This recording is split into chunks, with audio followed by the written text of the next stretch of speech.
first. Make sure I got their own. Ashley Castillion, Here. Tate Davis, Present. Mandy Drinkle, Present. me, here. Michelle Foley, Here. Tommy Toman, Present. Tom Wilson. Present. All right, everybody's counted for.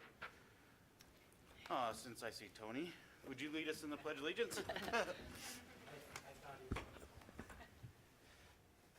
Pledge allegiance to the flag of the United States of America and to the republic for which it stands, one nation, under God, indivisible, with liberty and justice for all. Go ahead and pull your microphone down. All right, now it's time for public comment. Now is the appropriate time for visitors in the audience to be recognized and to speak on items both on the agenda and of general concerns to the patrons of Green River Schools. There will be a limit of 3 minutes for an individual and 5 minutes for a group spokesperson. No speaker shall speak more than twice on any issue. The board is legally obligated to maintain confidentiality concerning district personnel, and therefore matters concerning district personnel will not be discussed.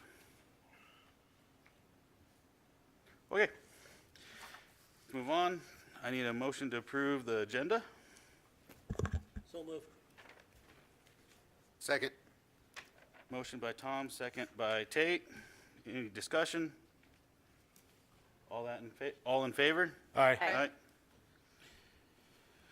Approval of the consent agenda items. I need a motion. So moved. Second. Discussion? All in favor? Aye. Aye.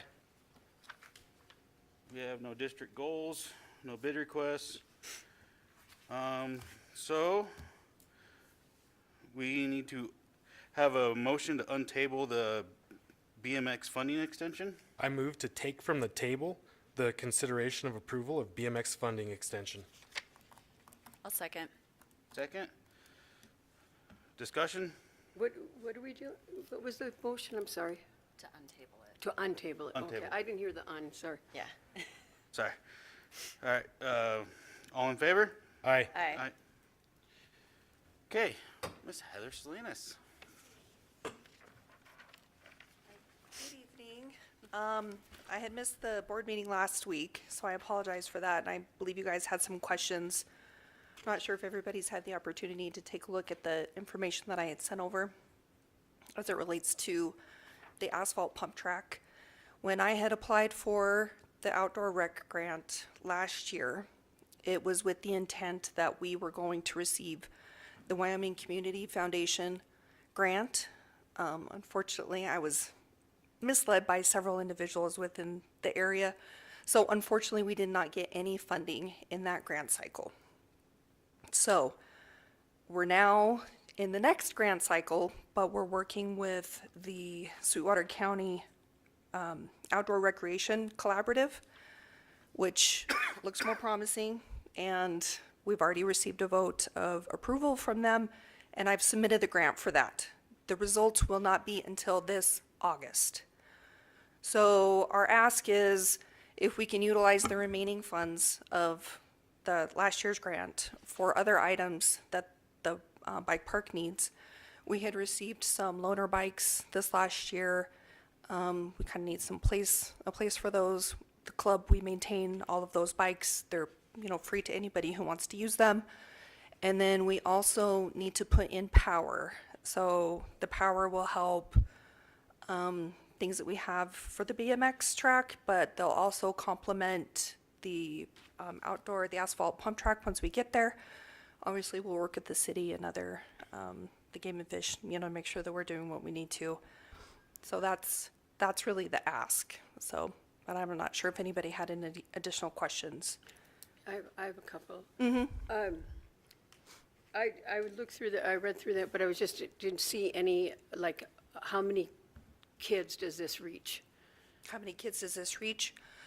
So we just finished up our state qualifier. I had roughly 300. Oh, okay. That I didn't came- count those in the pictures. Yeah, Okay. yep, no worries. So, and then last year, which I thought that I had put that in there, for the state. I might have missed it. Yeah, the state qualifier that we had here in Green River, there was over 200 riders. Okay. So, And then, so then my next question is kind of, word of mouth travels through the kids. We don't really need to advertise. And then the other thing I asked this last year was, if someone is injured, who's responsible for that? so the track itself, on the BMX side, we are insured through USA BMX. It's a sanctioned okay. track. They can, it's part of being a member, and they have access to that insurance if needed. Once the asphalt pump track is built, it will be insured by the city of Green River. Okay. And Katie can vouch for that. Thank you. So just to clarify in my mind, I think we allocated 35,500 last year, correct? 50. So 50. So 50? the first portion of the funds paid for the design. So the asphalt pump track is ready. We're construction ready, shovel ready. So that's why I think we have a really good chance at getting the funding through this collaborative. So that's what the first portion of the funding paid for. So the design is done. We worked with the city. We sent it out for public comment. We've gone through all of that. It's basically, we're just ready to build it. I think the 35.5 is what they're asking to roll over, because they've used 14. That's what's remaining. You've used 14.5 Right. for the design. Right. So I don't have anything tangible to put it towards for the asphalt pump track. So we're just asking if we can utilize those funds. So for other items. it looks like it's, what you guys are doing for everything for the asphalt tracks well over that 35,000. So that Oh, yeah. Sweetwater fund is what you guys are going after to cover the rest of the cost. Right. So you, Yep.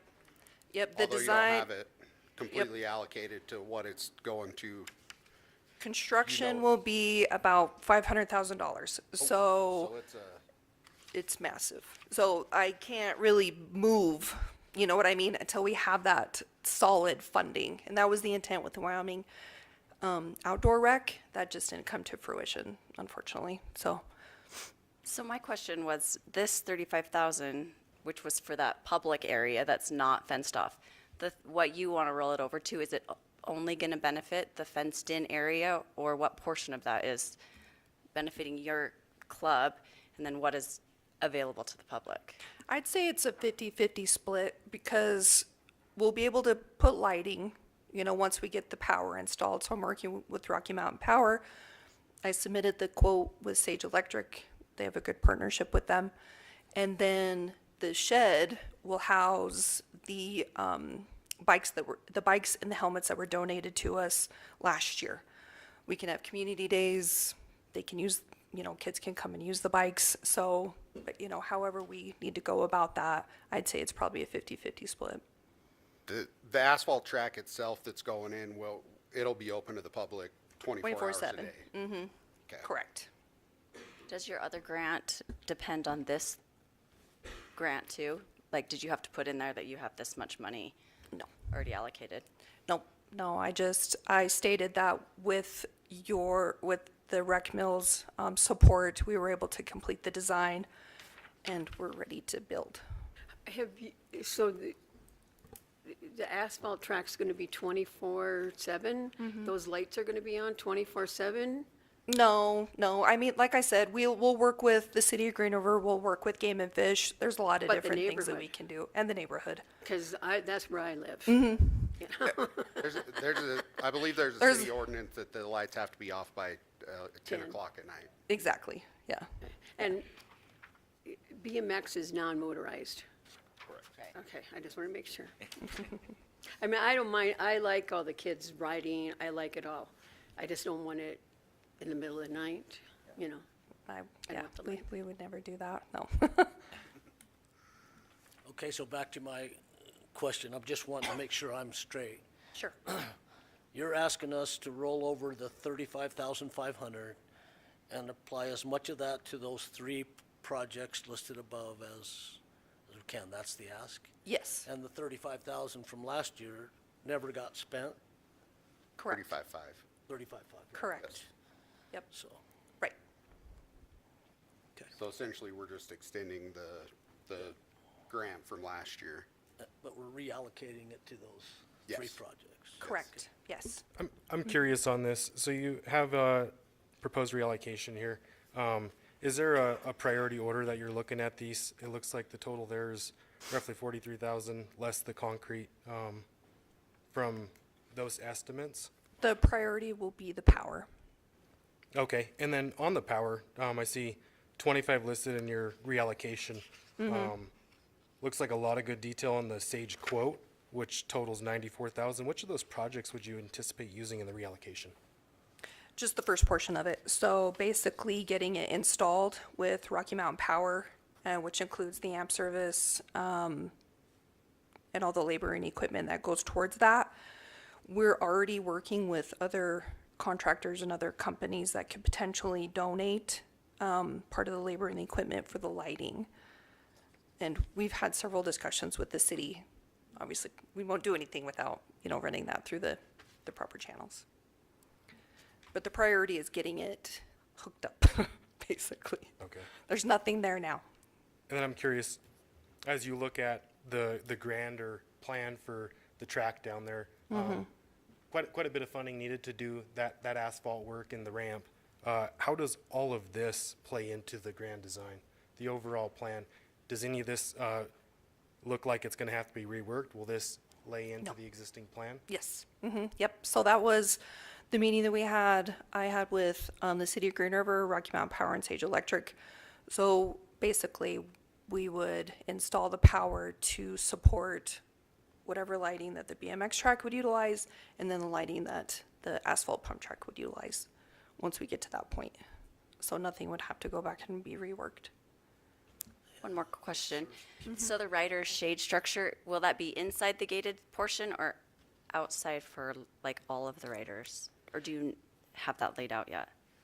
This structure would be the inside the fence. The structures for the asphalt pump track, that's built into the design, and that's what the city of Green River is going to help us with, part of the in-kind donations. So Okay. we've got the ask for $199,000 with the outdoor rec. Our in-kind donations is close to $250,000.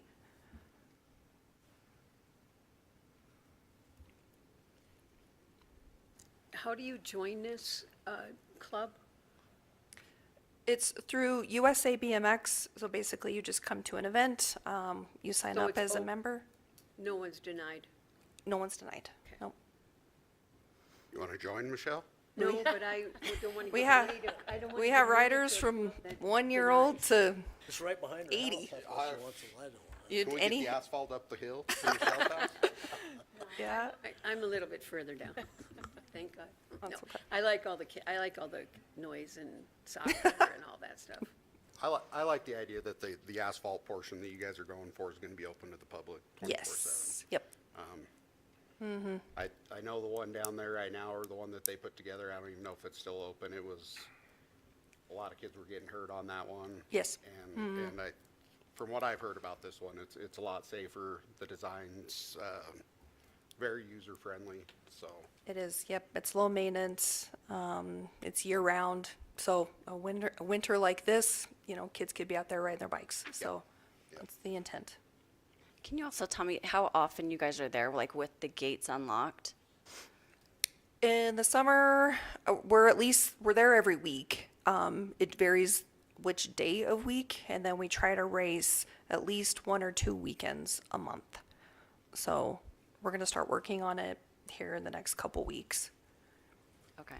My only hesitation with reallocating is I know we originally gave you guys a grant, and that was for that portion that's inside the fence. And so then I feel like we're reallocating money to go back inside the fence again, when this part was supposed to go for our community. Yeah.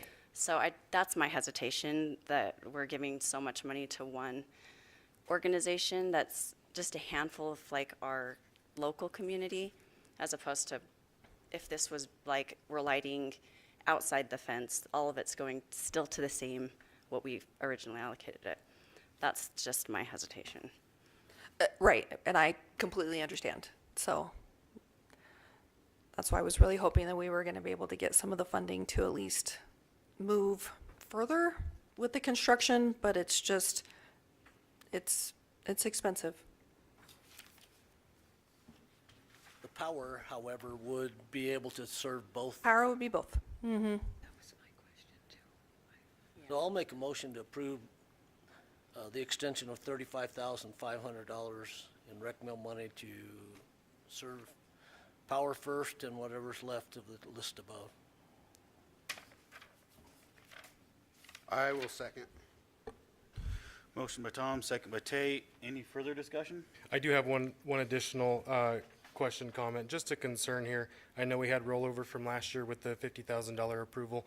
As we look at this, I haven't seen any timelines presented as far as being able to spend this money in this cycle. Yes. Do you have so- any concerns with No. being able to utilize this money? No. I've actually got Rocky Mountain Power did commit that they can complete their portion by the end of this month. And then Kirby with Sage Electric will have no problem completing it in May. Okay, and then just one additional comment. A little bit of concern here as we look at the rec board budget overall. So it looks like we're going to be running a deficit with all of these approvals. Bit of hesitation on my end there. Thank you. Of course. Thank you very much. We have a first and a second. Yeah. So, we got a first, we got a second. What's the board's choice? You just say all in favor. All and you in vote. favor? Oh, yeah, all in favor? Aye. Nay. Nay. Nay. 1, 2, 3, 4. Was that 3? 4 to 3? 4 to 3. 4 to 3. Okay. So the motion carries. Make note. 4 to 3. Passes 4 to 3.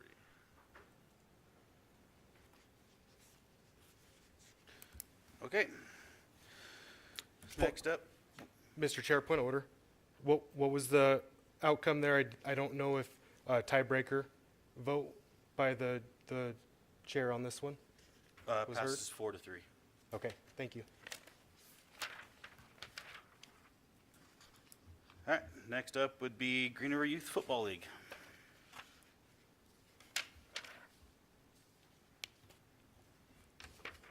Hi, guys. Vince Albrecht, sorry as well for missing the last meeting. All of us were busy. Tate kind of filled me in that you guys did approve us for the $6,400 for new helmets this year, which is much appreciated. We have included a shed that we're looking at so that we can get out of a rental unit for a total cost after tax of $5,100. But we're just asking for you guys to commit the $3,600 to round out the $10,000 that we were asking for. The shed has been approved by the city to place a vets on the east end of the parking lot, kind of adjacent behind the two sheds that are already there. So we're approved to move forward with it as soon as we have the funding for it. And I know that Tate had mentioned that you guys had some questions for me that I wasn't here to answer for you guys, so. I think the big question was if you had talked to the city about the shed. Was it approved? Did they know you're putting it in? So I know for me, that was one of my questions, which you kind of Okay. just answered, so. I think our other question was just where the, like, deficit of the money was gonna come from. I think probably from fundraising, but just didn't know if you had other grants or something that you'd applied for. Yeah, just yearly sponsorships and raffle ticket fundraisers. Okay. I have a question. Ace Hardware doesn't offer any sheds? Ace Hardware is a little bit more expensive than Home Depot. What? If you knew somebody there, maybe you could get a deal. I got a comment on this one. I know the previous meeting, we approved the $6,400 for equipment, specifically the helmets. I think we absolutely recognized in the last meeting that Youth Football League definitely needs a place to store this, keep their equipment safe out of the weather, in the custody, all of that good stuff. This seems like a necessity. I am also curious on this front. I think we've had a lot of opportunities in the district to help out with these specific ass sheds. I think we have some capabilities in-house, so this might be something worth revisiting, some possibilities to get some partnerships and hopefully reduce that cost a little bit on the shed. But this, in my opinion, is something that is needed for youth football.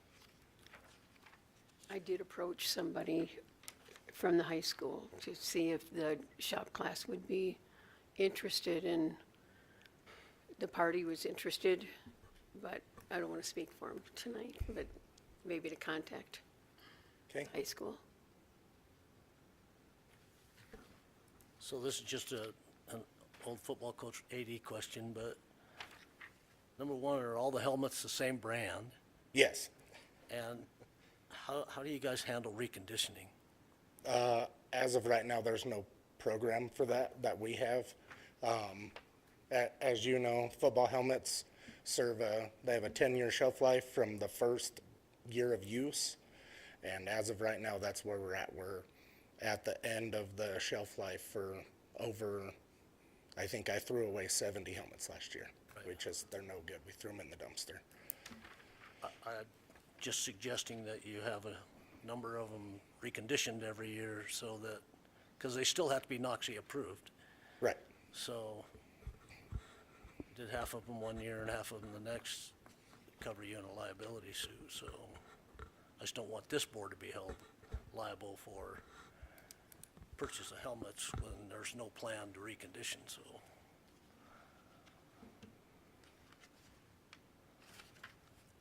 Any other discussion?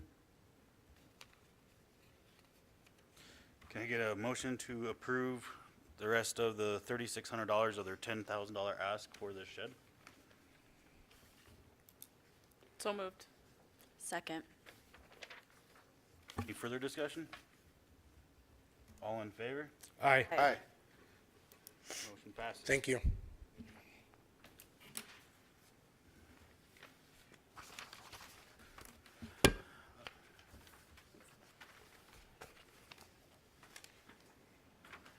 Board comments, we'll start with you, Tate. Thanks for coming. Appreciate you guys, everything you do for our youth. Right? Thank you, everybody. It's good stuff. The BMX track bring a lot of tourism, and we need to promote football, so. I just want to say thanks for coming too, but I'm not against the money is what is my concern. But I love the fact that you're doing it. I love the fact that you're involved with the football. So kudos, thanks for taking care of our kids. I would just echo those. Thank you, everyone. And I know these youth activities just happen because of volunteers. So thank you for all the time you put in. Thank you. Thank you for all that you do with the students. And just to echo what Michelle was saying there, this board is very in tune with a tighter budget as we're moving forward in many areas, and one of them is our rec board. And so this rec board funding is just getting a little smaller each year. So that's why you had some more conversations about the minutia of how much it was going to cost for all activities. So thank you. Yeah, thanks for everybody showing up and answering all our questions and making sure we understand what's going on. Thanks. Yeah, thank you. Good luck on the BMX. I know it's been a long haul. I know permitting and all that is a struggle, so. And youth football, you guys are doing good things, so appreciate you guys. I echo the rest of the board on this. These are great programs. Thank you guys for your time to volunteer and help develop the youth. These are positive things. It's unfortunate that we don't have more funding to allocate out to these youth things. We do kind of have to be picky and choosy on these, but good job and keep it up. All right, and with that, we adjourn this meeting. All right.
Okay, we're going to go ahead and call our meeting to order. First, we are going to start with our roll call. Tate Davis, Present. Tom, Present? Michelle, Present. Dan, Present. Mandy, Present. Tommy, Present. and Ashley here. So we have everybody here. Thank you.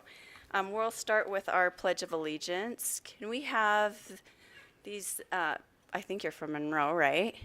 Student Council. Can you guys lead us in our pledge?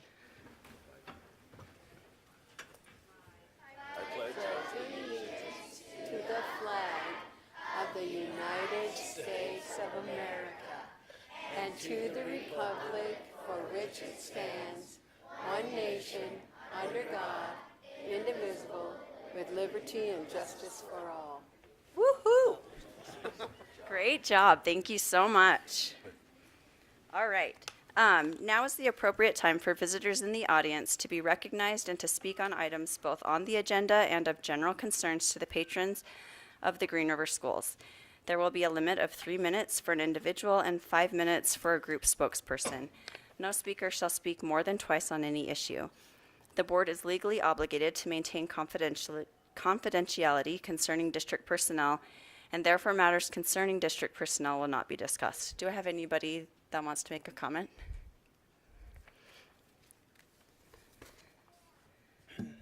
All right, good evening, Superintendent Cooper and Chairwoman Castilian and honored board. We were able to attend the rec lead board meeting last month, and so in honor of you guys supporting our Green River Girls Softball League, I'm Amanda Saniff, by the way, I'm on the board. But we would like to thank you and then honor you. At our opening ceremony, we like to recognize groups, and so we have some girls here who would like to pass out some invitations for our opening ceremony on May 9th at 9 a.m. We would just like to have as many as you can show up so we can recognize you and thank you for the support that you have given our league for this season. So that's it. Oh, perfect. Thank you Thank so you. much. Hello. Thank you. I'll take one. Thank you so much. Thank you. Thank you. Thanks. Thank you. Thank you, and good luck with your softball season. Thanks, ladies. Yes. Do we have any other comments? Okay, we'll move on. We're going to start with the recognition of Michaela De Poister Goko Chia. I hope I said that right. Outstanding Young Music Educator of the Year, Mr. Imoni. Oh, good evening, Madam Chair, Castilian, Superintendent Cooper, and Board of Trustees. Ashley, good job taking a stab at that. I will not be, because I butcher it every day. But Miss DG said we could call her Miss DG because of that. But I don't think she's here tonight. She had another obligation, but we still wanted to honor her. So I'm excited to share some wonderful news about one of our own, Miss DG, our music teacher at Monroe Elementary. She has been recognized as the Outstanding Young Music Educator of the Year for her region by the Wyoming Music Educators Association. This prestigious award honors exceptional music educators within their first 7 years of teaching. Even more impressive, she was nominated in just her second year and received the award during her third year in the profession. An incredible accomplishment that speaks to her talent, dedication, and impact on students. Please join me in congratulating Ms. DG on this well-deserved recognition and thanking her for the passion and excellence she brings to Monroe Elementary every day. So there we go.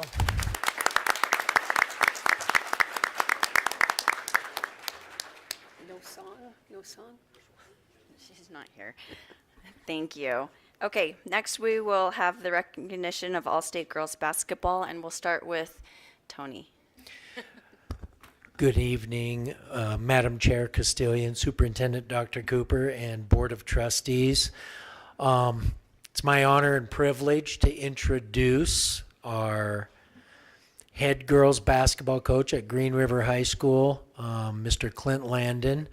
And before he talks about his outstanding basketball team this year, I just wanted to present him. He was also selected by his coaching peers as the 4A West Coach of the Year for girls basketball.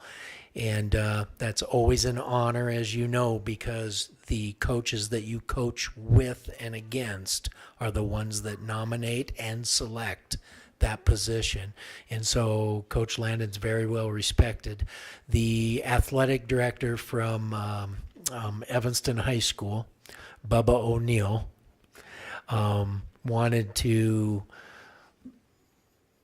he asked me today during our meetings when I told him that I was talking about basketball and all of our great activities, and he wanted me to tell you that he has watched Coach Landon coach at regionals and all these different things. And of course, he won a state championship for Evanston when he was a basketball coach. And he just thinks very highly of Clint and how he represents himself and his team. So that's an example of what Clint brings to the table. And obviously, they had a great season. So with that, Coach of the Year, Mr. Clint Landon.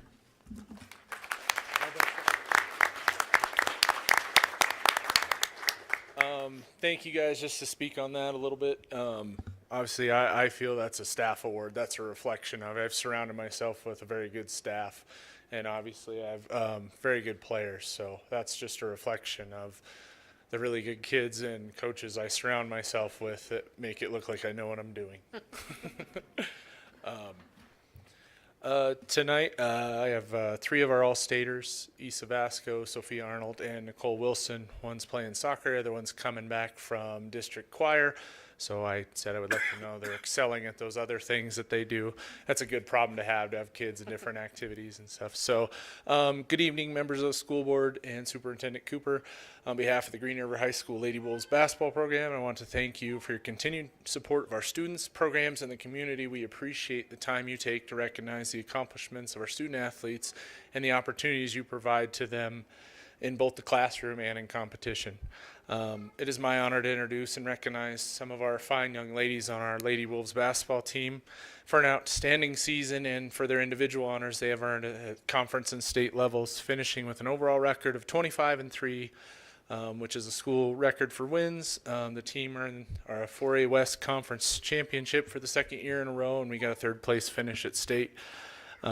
It takes an entire team to accomplish these things, and the 3 young ladies, obviously 2 of them are not here, they're the first to recognize their teammates. Their individual success is definitely not highlighted without a whole team. So I just wanted to touch on that. I think this season was a testament to our senior leadership and these young ladies who put in a ton of time. Especially want to emphasize Coach Dewey and Coach Lewis in the weight room all summer. They did an excellent job.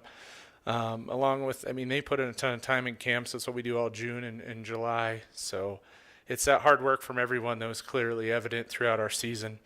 I think it just reflects that hard work and dedication and that commitment. And you could see that, in the classroom and on the court. So we're proud of these guys and their accomplishments and the way they represent our school and our community. So I'll talk about Nicole first so she doesn't have to stand here any longer.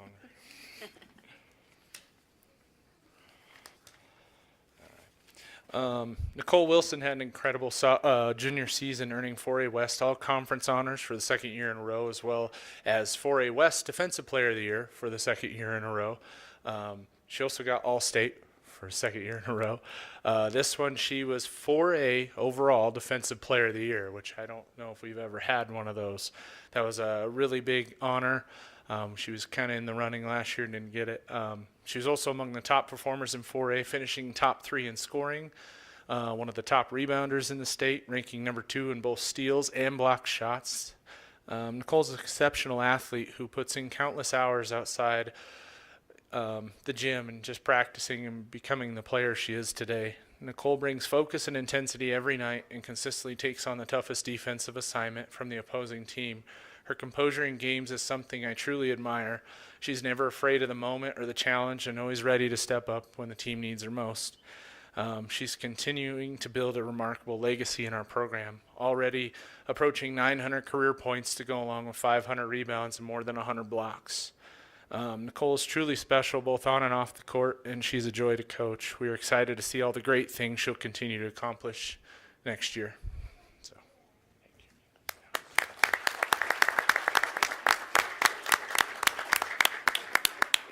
Issa Vasco, I'd like to recognize her for incredible accomplishments. She was named 4A West All-Conference, 4A West, or 4A All-State, as well as being selected the 4A West Player of the Year again. She was a finalist for the Gatorade Player of the Year for girls basketball in Wyoming. She also finished second in the 4A Player of the Year. She was off by 1 vote. This season, she led 4A in scoring. She ranked top 5 in assists, finished number 1 in steals. You know, I think that kind of shows her impact on both ends of the court. On top of these honors, she'll go down as one of the top players to ever wear a Green River uniform. She set school records for the season in field goals, free throws, points, and steals. She actually ended up being 8th overall in Wyoming State girls basketball history in steals in a season. For the career, she broke the career field goals record. She amassed 1,000 points, breaking the all-time scoring record, and she broke the all-time steals record. She ended up being top 20 in the state history as that as well. As a staff, we're very proud of her accomplishments. Achievements like these do not happen without long hours in the gym and weight room that nobody sees. She's a joy to coach, and the thing I'm most proud of this year was her growth as a leader and a teammate. I really saw those grow from last year. Again, it takes an entire team to accomplish these things, and I know just talking to Issa, she wanted to credit her teammates first. She said obviously none of those things happen without them. She's always first to kind of point that out. We're excited to watch her go be a Cowgirl next year for the Wyoming soccer team. All right. And last, Sophia Arnold will be incredibly hard to replace next season, as she has been such an outstanding leader for our program. In my nearly 20 years of coaching high school basketball, she's one of the hardest working athletes I've ever had the privilege to coach. She leads by example both on and off the court and consistently improved every single year in our program. She has over 500 points and 500 rebounds in her career. This season, Sophia earned 4A West All-Conference honors for the second year in a row. She was named 4A All-State. She was on the second team last year, so it's kind of nice for her to get that. Watching her develop this year into a go-to scorer in the post was truly special, because I know how much weekends and evenings she puts in to do that. Like I said, countless hours in the gym and weight room to get to that. She stepped up in a big way this season, and I believe the entire state got to see what we see every night in practice. She's one of the most consistent scorers in the state, finishing with overall number 1 in field goal percentage in the state for 4A. She is a dominant presence on the board. She ranked 3rd in the state. She's kind of a player that as we play and we get going in a game, she just gets stronger and she just plays better and better, and she gets big and in big moments in her leadership and competitiveness. She has a tremendous career, and all of us coaches will certainly miss her next season. We are excited to watch her continue competing at the next level, where she'll go to Gillette College Pronghorns to play on the volleyball team. So thank you guys for your time.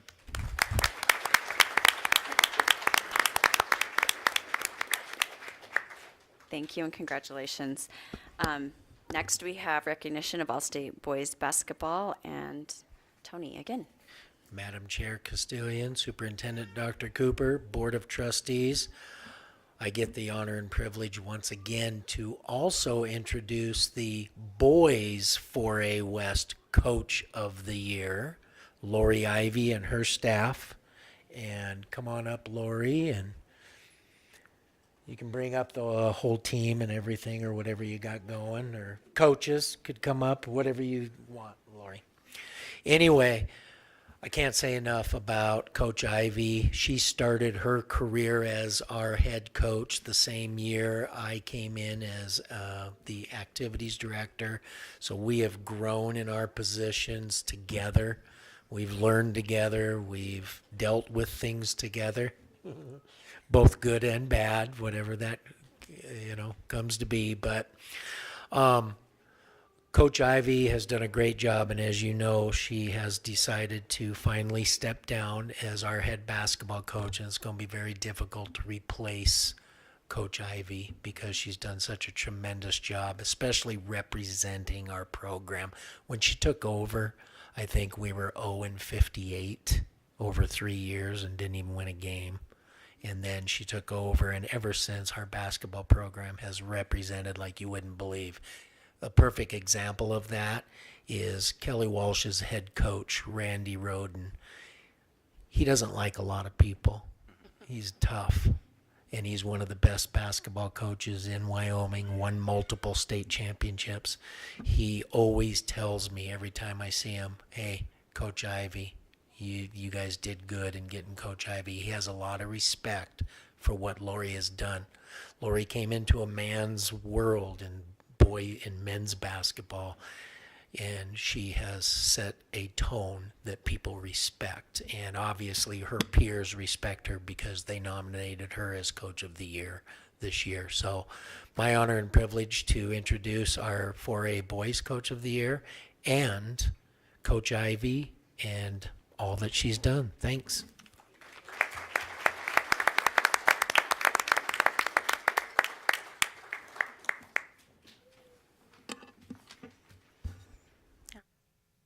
Can you hear me? Yeah. Good evening, Madam Chair Castilian, Superintendent Dr. Cooper, and Board of Trustees. Thank you for the opportunity to share with you a few highlights from our basketball season and introduce one, I have two, but Dax is at a soccer game in Star Valley. Exceptional young men who have been leaders in our program for several years. The 25-26 season has been one of the most memorable and rewarding of my coaching career. Our team accomplished things that hadn't been done in years. We went 3-0 at the Evanston Invite, defeating both Cheyenne Central and Cheyenne East for the first time in over a decade. We went 3-0 at the Flaming Gorge Classic in front of our home crowd. We placed 4th at regionals, earning a spot at the state tournament, and we ended the season with an 18-9 record. But the statistics and tournament results don't tell the whole story. The most important thing about our team is that they represented Green River High School with class, dignity, and pride. I want to take a moment to recognize our two team captains and senior leaders who are the heartbeat of this team, Dylan Archibald and Dax Taylor. Go with Dax first. Dax is not here tonight because, like I said, he's competing in a soccer game in Star Valley. But Dax has been a cornerstone of our program for 4 years and is a 4-year letter winner. On the court, Dax was one of our most versatile players, capable of scoring, rebounding, facilitating, and defending at high levels, while also doing all the little things that helps teams win. Dax hit big shots when we needed them, took charges, dove for loose balls, and led by example. He finished the season with countless performances where he impacted the game in every possible way. He held himself and his teammates accountable and never backed down from a challenge. Dax finished the season in several top 10 categories for our conference. He was 5th in scoring, 5th in rebounding, and 5th in assists. He was 3rd in field goal percentage, shooting 50%, and 1st in free throws, shooting 80% from the line. Dax was voted 1st team all-conference, 1st team all-state, and was the unanimous chosen player for the North-South All-Star game this summer in Casper. Dax.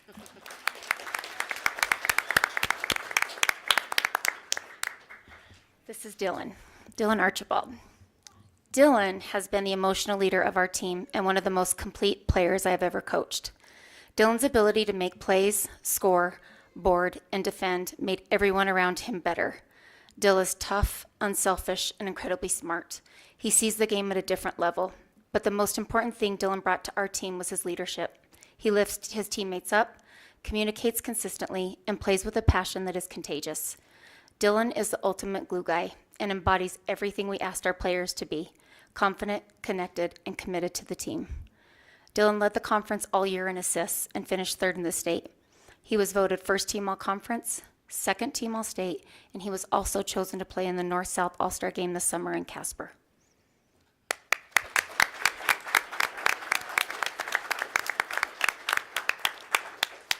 There are so many moments from the season that I will carry with me forever.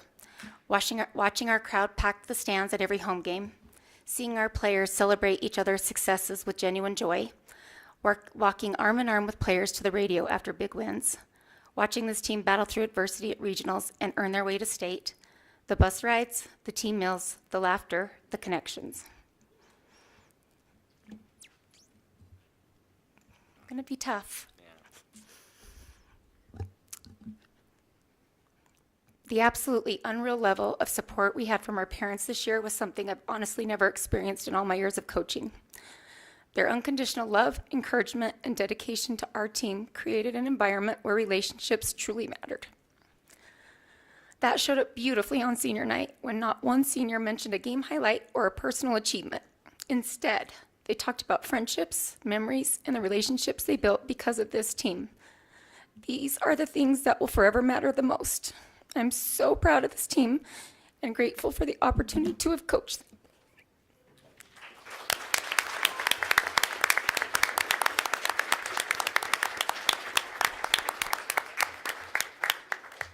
Congratulations on a great season, and Coach Ivy, you will be hard to be replaced. Thanks for all the lives that you've influenced.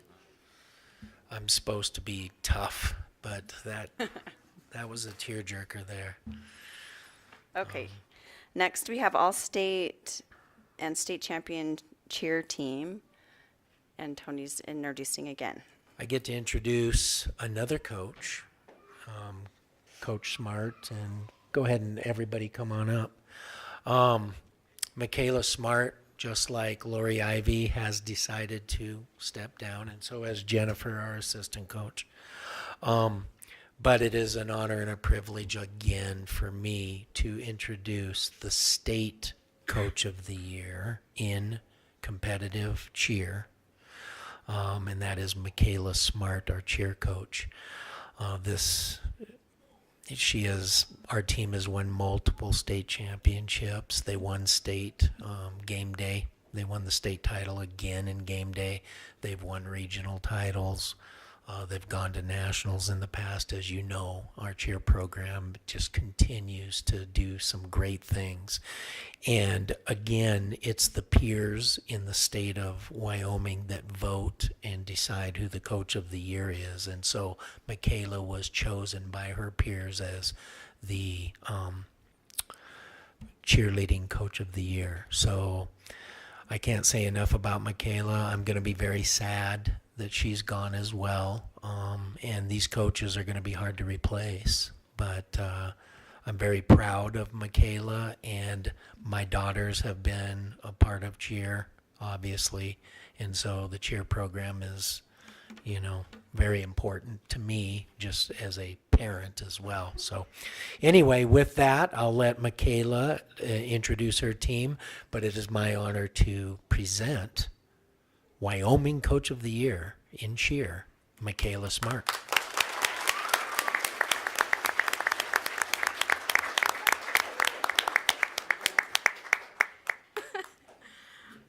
Good evening, Madam Chair Castilian, Superintendent Dr. Cooper, and Board of Trustees. As Tony shared, I am Michaela Smart. I am the current head cheer coach of Green River High School, and I am joined this evening by my assistant coach, Jennifer Rocha. Thank you for the opportunity to speak tonight. I am proud to stand here and represent the Green River High School cheer program and to share what has been a truly exceptional season for our athletes. This year brought its share of injuries, growth, and change, and this group handled it with consistency in how they showed up each day. They showed up for each other, our school, and our community. They were faced with tough decisions at times. Yeah? Adjusted when needed, and they stayed focused on what was in front of them and continued to move forward together. In November, we had several athletes recognized as all-conference selections, aligning with the recognition structure used across other sports programs. It's a significant and well-deserved honor for these athletes. This is the first year that Spirit programs have been recognized on the same level as other sports by the Wyoming Coaches Association. Our first team all-conference athletes are senior Brindley Burton, senior Juliet Peterson, and senior Dak Smith.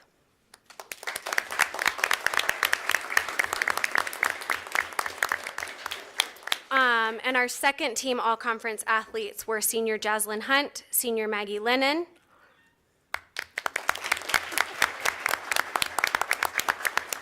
and we also had Riley Hawkins and Kaylana Isaac. They're both juniors, and they weren't able to be with us tonight. And then our first team all-conference athletes were then given the opportunity to advance and try out for All-State through a live selection process, performing in front of coaches from other 4A programs across the state. And in March, all three of our first all-conference athletes advanced to All-State, representing our team and Green River High School at the highest level. So senior Brindley Burton, our two-time All-State recipient. Senior Juliet Peterson, three-time All-State recipient. And senior Dak Smith, two-time All-State recipient. These distinctions speak not only of their talent, but to the sustained excellence over the course of their high school careers. And most notably, like Tony said earlier, this season our team earned another state championship title. This marks our program's 5th state title in the last 6 years, and our 3rd consecutive game day state championship, which is a standard of excellence that these athletes have not only maintained, but they've continued to elevate. This title was built over time through daily work, attention to detail, and a focus on doing things the right way. This group committed to a clean execution, and they trusted each other every day, which ultimately made the difference.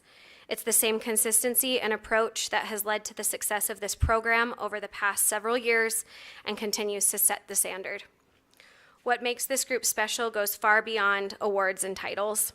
They held each other accountable. They chose to push through challenges instead of avoiding them. And they represented Green River with pride and integrity, and that reflects incredibly well on this school and this district. They balanced academics and other activities, jobs, and the demands of a competitive season, and continued to raise the standard of what this program can be. As this chapter comes to a close for Jennifer and I, we are incredibly grateful for the opportunity to have led this program and to be a part of something that has grown into what it is today.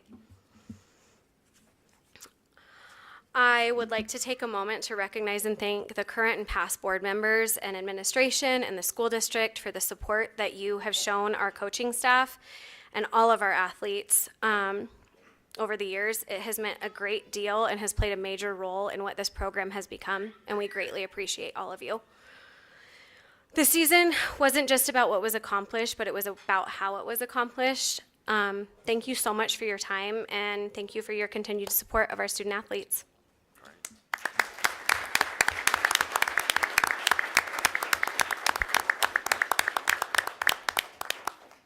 Congratulations, you guys, and I know they put in a lot of hours of practice, so good job. Next, we have recognition of All-State Dance, Coach Ferrer.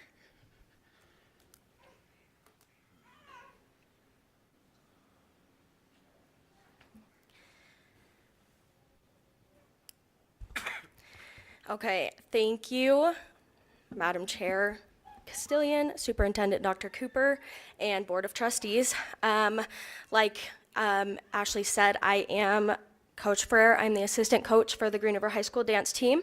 Our head coach couldn't be here tonight, so I'm just kind of here in lieu of her. But really, I'm here to share a bit about our all-conference and our all-state dancers for 2025-2026 season. Madeline Liebelt and Trinity Canapis couldn't be here today, but they were both selected for the all-conference dance team and the second team all-state team prior to and right after our state competition. And then I also have with me Savannah Smith. Savannah Smith, I want to take a minute to highlight Savannah and what a huge accomplishment she has made this year. Savannah was another one of our all-conference dancers, and she earned a place on our first team all-state dance team. Savannah, earned this award as only a sophomore. She is the first underclassman to earn the award since the 2018-2019 senior season, since sophomore Emily Skinner made the all-state team. She is also the first dancer in general on our team who's been selected for an all-state position since the 2020-2021 season. All three of these dancers really have had a wonderful season this year. They've pushed through a lot of adversity. They've really driven their passion and shown what dancing means to them, both for their teammates, their underclassmen, but also all of the athletics at the high school and all of the fans of those sports. But yeah, that's all. Thank you.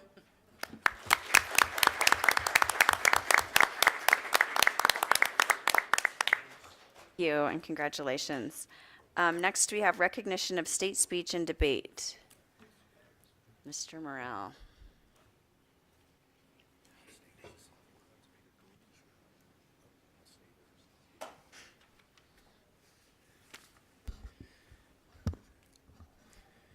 You would think I'd be the most formal one, being the speech and debate coach, but Madam Chairperson, Superintendent Cooper, thank you for letting me, and trustees, thank you for letting me come and talk. My wife tells me every year that I need to write out my speech, which is also bad for a speech and debate coach. But ultimately, I wouldn't be doing my job if these kids couldn't speak for themselves. So I'm going to give each one of them an opportunity to speak for themselves, tell you what they qualified in at nationals, if they had success at state, and what other achievements they have achieved throughout the year. So I'm going to let them speak for themselves on this. Hello, my name is Beckelyn Sweat. I am a 3-time national qualifier, and this year I qualified in extemporaneous speaking, program oral interpretation, and world schools debate. I also took 4th overall in state in program oral interpretation and took 3rd in all of 3A.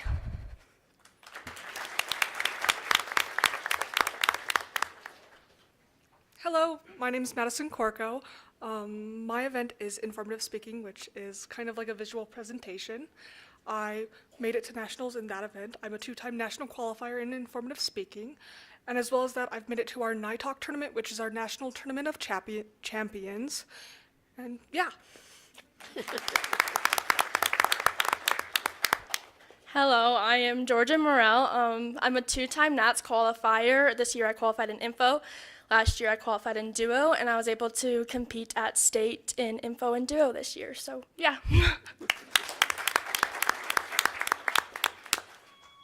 Hello, my name is Alyssa Campton. It's my first year on the speech and debate team, and I qualified for nationals in informative speaking and also got to do informative speaking at state.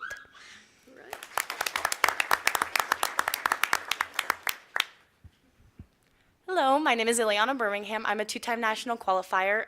This year it was in Senate, congressional debate. This year I was overall 5th place in dramatic interpretation, ranking 2nd in 3A. And then in Congress I was ranked 3rd in 3A, and my bill was voted best legislation in our chamber. Thank you. Hi, my name is Emma Johnson. I am a 3-time national qualifier. This year I also qualified in congressional debate, and I was an octo finalist in Lincoln Douglas debate at state. My name is Sydney Bowen, and I'm a first-time national qualifier, and this year I qualified in oratory, and for our state competition, I placed 6th overall in program oral interpretation.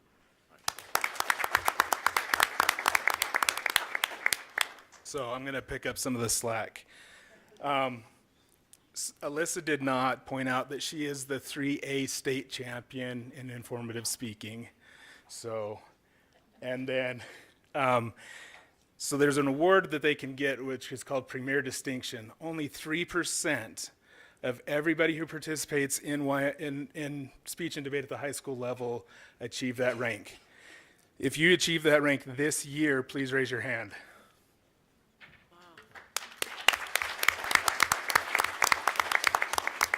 If you achieved that rank in past years, please raise your hand.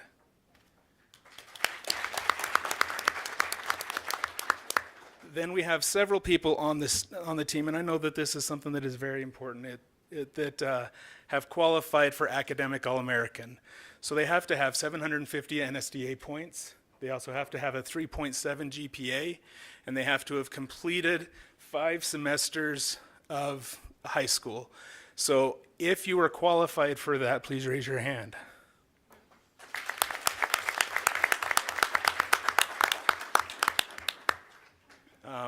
So really, that's all that I have to say is this team is something that I'm very, very proud of.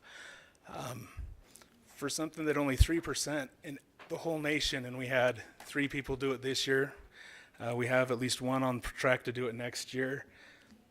And we have a team of 20 kids. For that percentage of the kids to be qualified for Academic All-American.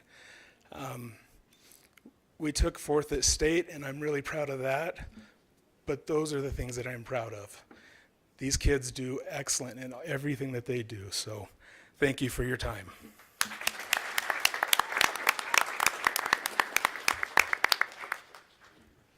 Thank you, and congratulations to all of you. Next, we're going to do Give Me a Buck, Dr. Cooper. All right, this is a fun time in the evening here where one of our outstanding employees in the school district will receive 100 chamber bucks. These chamber bucks can be spent in Green River. You can also deposit them right in your bank. But I want to give a shout out to some lucky winner right here. Let's see, Jordan Luis Christensen, teacher in economics geography at Green River High School. Congratulations.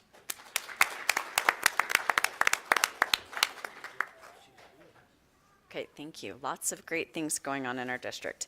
Next, I need a motion to approve the agenda.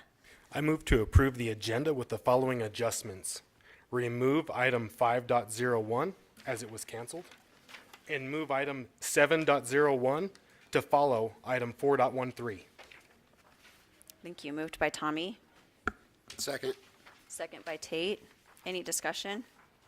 All in favor? Aye. Aye. Any opposed? Motion carries.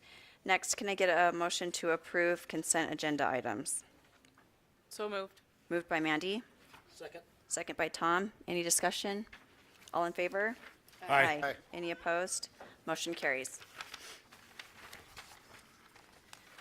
So we'll go ahead and move to 7.01. We just didn't want to make the student council have to go through more of our meetings. So we're going to move you guys up to the presentation from Monroe Elementary Student Council on your end of year recap.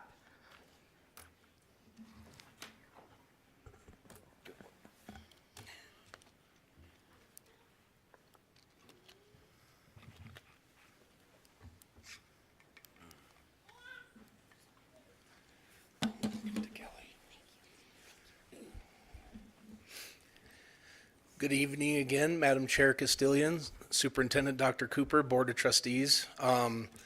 We've done some amazing things in student council this year, so we wanted to showcase some of the things that we've done for the school and the community. I shouldn't say we, I didn't do anything, I just said, yes, you can do that. So that Mrs. McCauley and Miss Ferrer have done with all these amazing students up here, so we wanted to just share some of the things that we've done throughout the year. And with that, I'll give it over to Mrs. McCauley and Ms. Ferrer. First off, thank you for moving us up. We were getting pretty restless back there, trying to hold it together, but thank you. Thank you for having us here tonight. We are here to honor the amazing hard work of these 47 students and their student council positions. These students started the school year running election campaigns, making signs and posters, posting them in the halls, and then being voted in by their peers for these positions. We have presidents, vice presidents, and class representatives for every class, kindergarten through 5th grade. They attend monthly meetings, all 47 kids in my room after school for an hour. Imagine that. Every month, it's pretty great. On top of all the activities we're going to talk about, they've also volunteered extra hours after school, early mornings. They're a pretty great group of kids. While all these fundraisers were going on, these students were hosting activities such as homecoming dress-up days, the 12 days of Christmas, teaming up with the high school FFA for a leadership escape room, and soon, the ABC countdown to summer. Yay! Our first big activity, hey, there we are, all shoved into my room. Our first big activity in November was a school-wide food drive. Monroe collected 2,491 pounds of food to donate to the Sweetwater County Food Bank, in addition to $200 in donations. We did have a little competition between classrooms. Do you guys remember who won? Mrs. Horn's class, 5th grade, did end up collecting the most weight in food with 372 pounds of food. Then we ended it. We do have some honorary members in the crowd, some parents that volunteered their time, thankfully, unloading all the food at the food bank. But we ended our wonderful food collection with a turkey trot. We want to say a huge thanks to the honorary finish line judges, Dr. Cooper and Mrs. Covey. It was a great time. Next year, turkey costume? Okay. A huge thanks to Grubs, Stellar Coffee, and Gigi's Playland for donating the prizes for our grade level winners. In December, Tony, I hope you liked this one. They did host a Flaming Gorge Classic concession stand. They worked every game at Monroe except for one game. Before school, after school, Saturdays, they were there. They ended up raising $260 to donate in food, dog beds, some toys to the Red Desert Humane Society, and then they did $260 worth of blankets to the mission at Castle Rock. These guys chose those two charities on their own instead of keeping it for our school needs. That's how awesome this group is. In January, they collected some pop tabs for the Ronald McDonald House for Primary Children's Hospital in Salt Lake City. They chose this charity specifically to help children and their families. They said 100% we need to help kids. So 44,480 pop tabs collected. Yes, I did count them all. It was a tough one. Mrs. Winter's class did collect the most tabs with 10,978. They earned themselves some popsicles on that one. Then in February, we did two fundraising activities. The first one being the Love Local fundraiser to help out our Green River High School friends. They did help with $589.55 towards those funds. Tattoo a teacher, you guys should come participate in that one. It's pretty awesome. Then we also did Kids Heart Challenge for the American Heart Association. We are the only school in Sweetwater County that has done that. I'm hoping that we can get some other schools on board next year to kind of help raise some funds for the American Heart Association. During the kickoff assembly, all students at Monroe learned hands-only CPR, which is pretty awesome too. Then we wrapped up some awesome things, and in April, just a couple days ago, we did door decorations for all the teachers that are involved in taking YTOP. So 3rd, 4th, and 5th grade teachers all now have decorated doors to help our students be pumped up and ready to take YTOP, which actually starts tomorrow.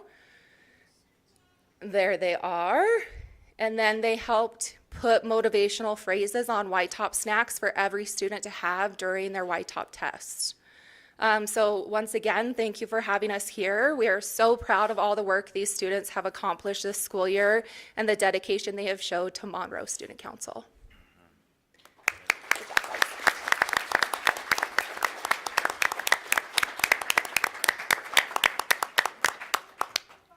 You guys do a lot of great stuff. Can we have all the kids come up here and we'll do a picture? Perfect. Just if you want to just line up right in front up here. Third and back.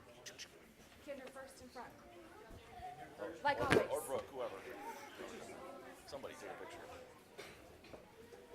Sorry, I forget to share. I just pictured myself over here.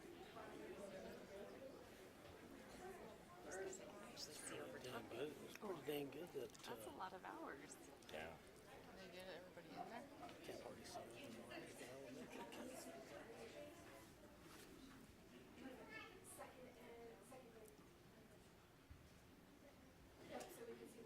A lot of cameras out there. Those parents had to do it early in the morning too.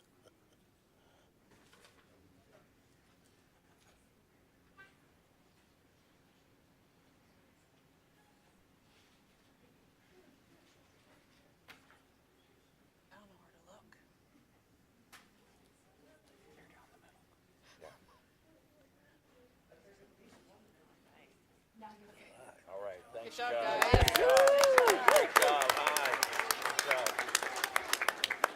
Nice. Smart move, guys, to stand up a little bit. Yeah. Good work, good work. Thank you, Monroe. You guys have put in a lot of volunteer hours, so thanks so much. I'll just give them a second to. Yeah, you can give them a second to clear out.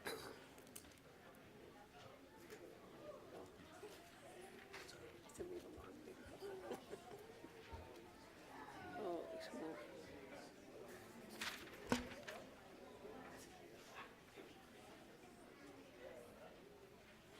Okay, we'll go ahead and move on back to 5.02. We're going to hear a report from board members who attended the COSBA National Conference. Does anybody? Yeah, it was it was a great conference this year. COSBA's the National School Board Association, so we met with everybody in the U.S. there, from school board to superintendents to educational leaders within their district. The theme this year was Education Evolution, Transformative Leadership in Changing Times. It was a great conference, a lot of good material.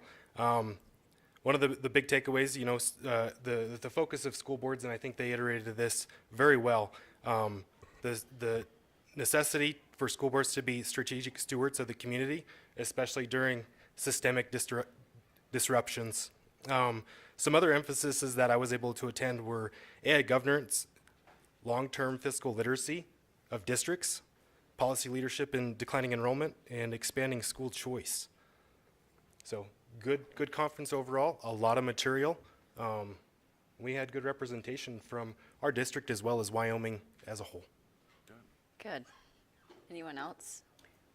Go ahead. All right. Yeah, great conference. It was a great opportunity to meet with a lot of other school board members from Wyoming. I realize we're all facing a lot of the same adversity with the new legislation coming through. How we're going to tackle that with the new funding silo, where we're going to have to allocate our money.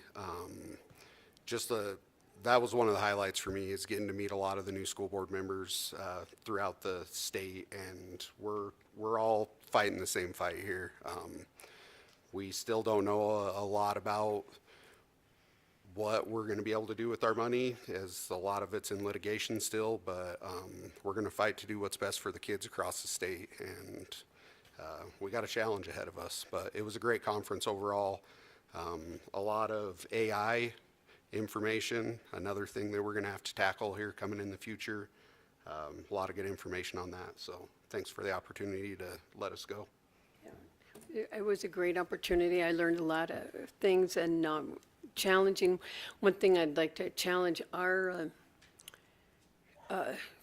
principals and teachers is, instead of being in competition with the school choices that are out there, which we do live in America, so let's, you know, be open to that.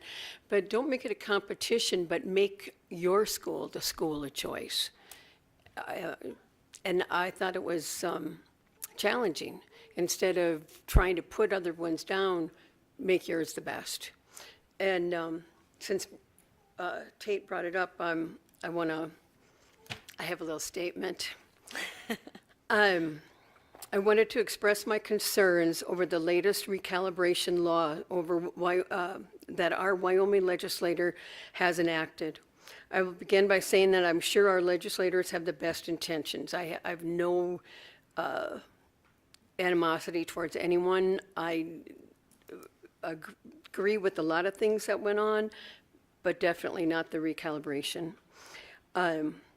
I attended a meeting in Casper where the legislator that were on that committee, the recalibration committee, distribution committee, listened to the educators, but I'm not sure that they heard what they were saying.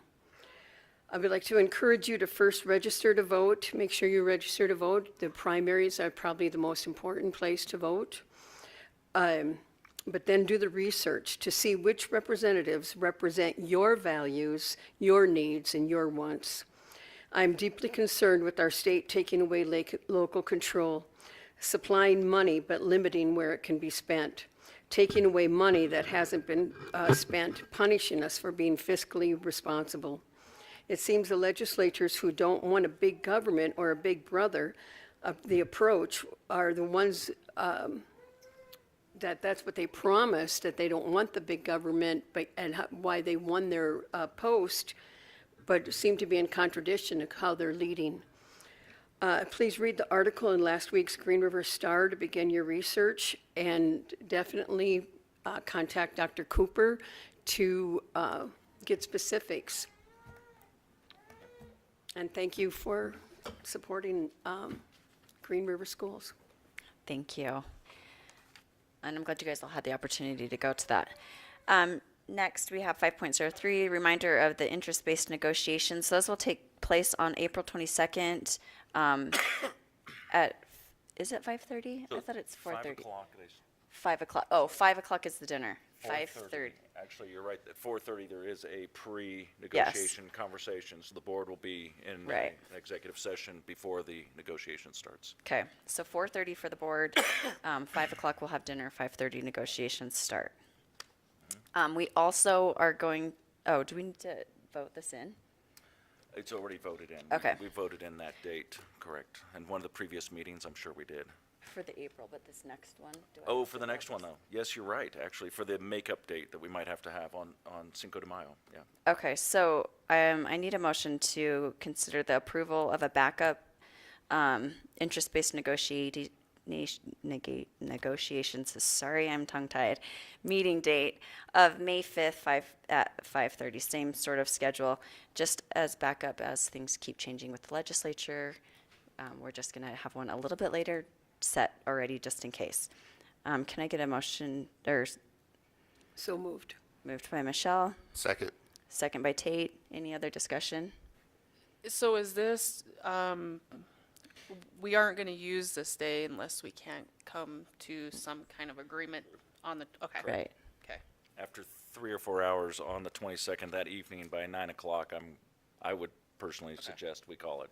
So people get pretty tired after 4 hours negotiation. I doubt we'll need it, but we'll have it on the record just in case. Any other discussion? All in favor? Aye. Any opposed? Motion carries. Just a couple of reminders. The walkthrough and senior send-off Tuesday is May 19th. The seniors walk through each elementary, middle school, and the CDC throughout the day, and they start at 8:40. Also a reminder, Expedition Academy graduation is on May 28th at 7 p.m., and then Green Rivers is on May 30th at 10 a.m., and that's on the field. Yes, we're going to try. Okay.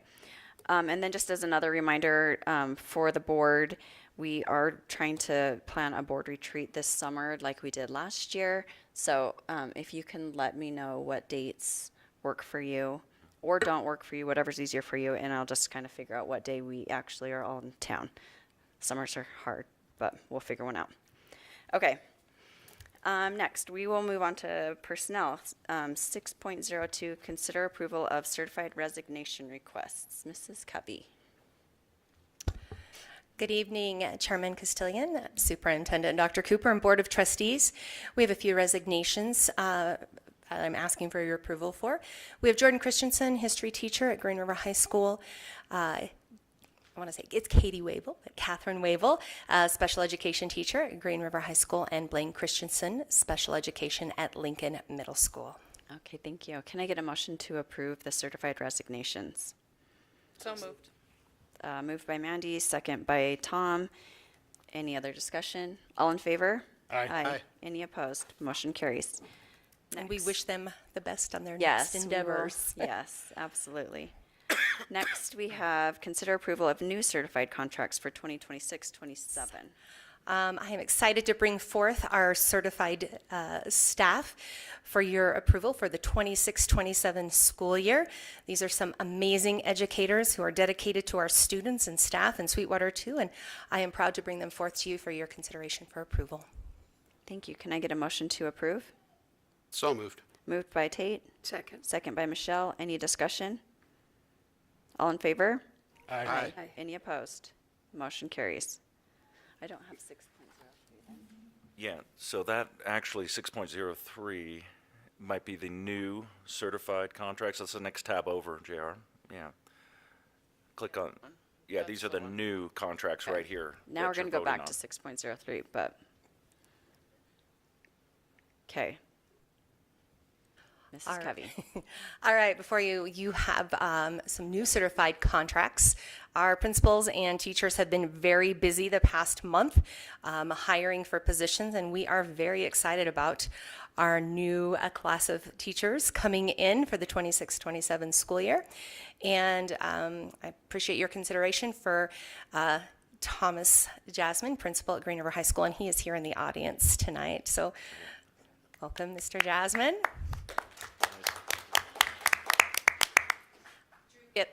Drew Gibson, industrial arts teacher, Green River High School.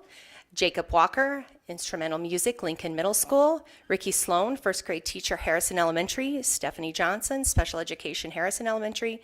Sarah Stoll, kindergarten teacher, Monroe Elementary. Kaylee Staggs, 4th grade teacher, Monroe Elementary. Alicia Harrison, 5th grade teacher, Truman Elementary. Aurora Weckhorst, 5th grade, Washington Elementary. And Cheyenne Boudreau, athletic trainer, and she is a district-wide employee. Okay, thank you. Can I get a motion to approve our new certified contracts? So moved. Moved by Michelle, Second. second by Mandy. Any discussion? All in favor? Aye. Aye. Any opposed? Motion carries. Thank you, and welcome to all of our new teachers and admin. Okay, next we have consider approval of 2026-27 administrator contracts. Again, honored to present to you our administrative team for the 26-27 school year. Thank you. Can I get a motion to approve the 2026-27 administrator contracts? So moved. Moved by Tom, Second. second by Michelle. Any discussion? All in favor? Aye. Aye. Any opposed? Motion carries. Thank you. All right. Next, we will move on to approval of RFP air handler unit replacement and chiller addition design work at Lincoln Middle School. Logan. Good evening. Madam Chairman, Superintendent Dr. Cooper, members of the board. Just a quick update before I get into the list of things. We've had a lot of ground stuff going on lately. I'm sure you've seen some of the green spray around. We're knocking down some weeds. The city this year is going to help us out. We're going to spray some dandelions on the big fields. It's going to help them out, helps us out, so we don't have this giant yellow sea out there. We're going to aerate for the first time this season for the first time in decades. So hopefully our grounds will look much better this year. And also the auxiliary gym lighting is almost complete, if not complete right now. They're still up there, maybe. But if you get a chance to go look at it, it's much brighter in there. It looks so much better. It's so much safer for the students. No more fixtures falling down on kids when a ball hits the fixtures. Anyway, down to business. The first one is the LMS design work for the air handler replacement and the addition of the chiller at Lincoln. Western Plains Engineering out of Casper came in at $48,000. ST&B Engineering out of Cheyenne at $50,000. Facilities Commission, we decided to go with Western Plains. We've worked with them before. They do great work. And yeah, so I ask for your approval for this proposal. Thank you. Can I get a motion to approve West Plains Engineering out of Casper for $48,000 for the RFP? So moved. Moved by Tate, second by Tom. Any discussion? All in favor? Aye. Aye. Any opposed? Motion carries. Next, we have approval of RFP boiler gasket and valve replacement at the high school. Yes, I would like to consider the approval of this proposal. The only one we got was Vaughn's out of Rock Springs for $48,000. Thank you. Can I get a motion to approve the RFP for the boiler gasket and valve replacement at Green River High School to Vaughn's Plumbing and Heating in the amount of $48,000? So moved. Moved by Mandy. Second. Second by Tommy. Any discussion? All in favor? Aye. Aye. Any opposed? Motion carries. Next, we have approval of RFP HVAC system upgrade at Washington Elementary. Yes, this is a much-needed controls upgrade at Washington. We had 4 people come back. Dynamic Controls out of Casper at $238,350. Combustion Control and Services out of Salt Lake at $430,000. Johnson Controls out of Casper at $232,000. And Long Building Technologies out of Casper at $290,038. I would like you to consider the approval of Johnson Controls for this. Thank you. Can I get a motion to approve the RFP HVAC system upgrade at Washington Elementary to Johnson Controls for $232,000? So moved. Moved by Tom. Second. Second by Michelle. Any discussion? Yeah. Oh, sorry. Oh, no, you're good. Why do you think there was such a discrepancy? The main people that bid on this are controls people. The one that is kind of out of whack is they are mainly boiler people, and they're kind of new to this. So I think that's the big discrepancy on the amount we're seeing. Okay. And then I assume that Johnson, we got good, like, Yes, they references? have about half of our controls in the district right Oh, now. okay. They're split between Long and them, so they do good work for us, and it's an existing system they can tie into, so. Thank you. Thank you. Any other discussion? All in favor? Aye. Aye. Any opposed? Motion carries.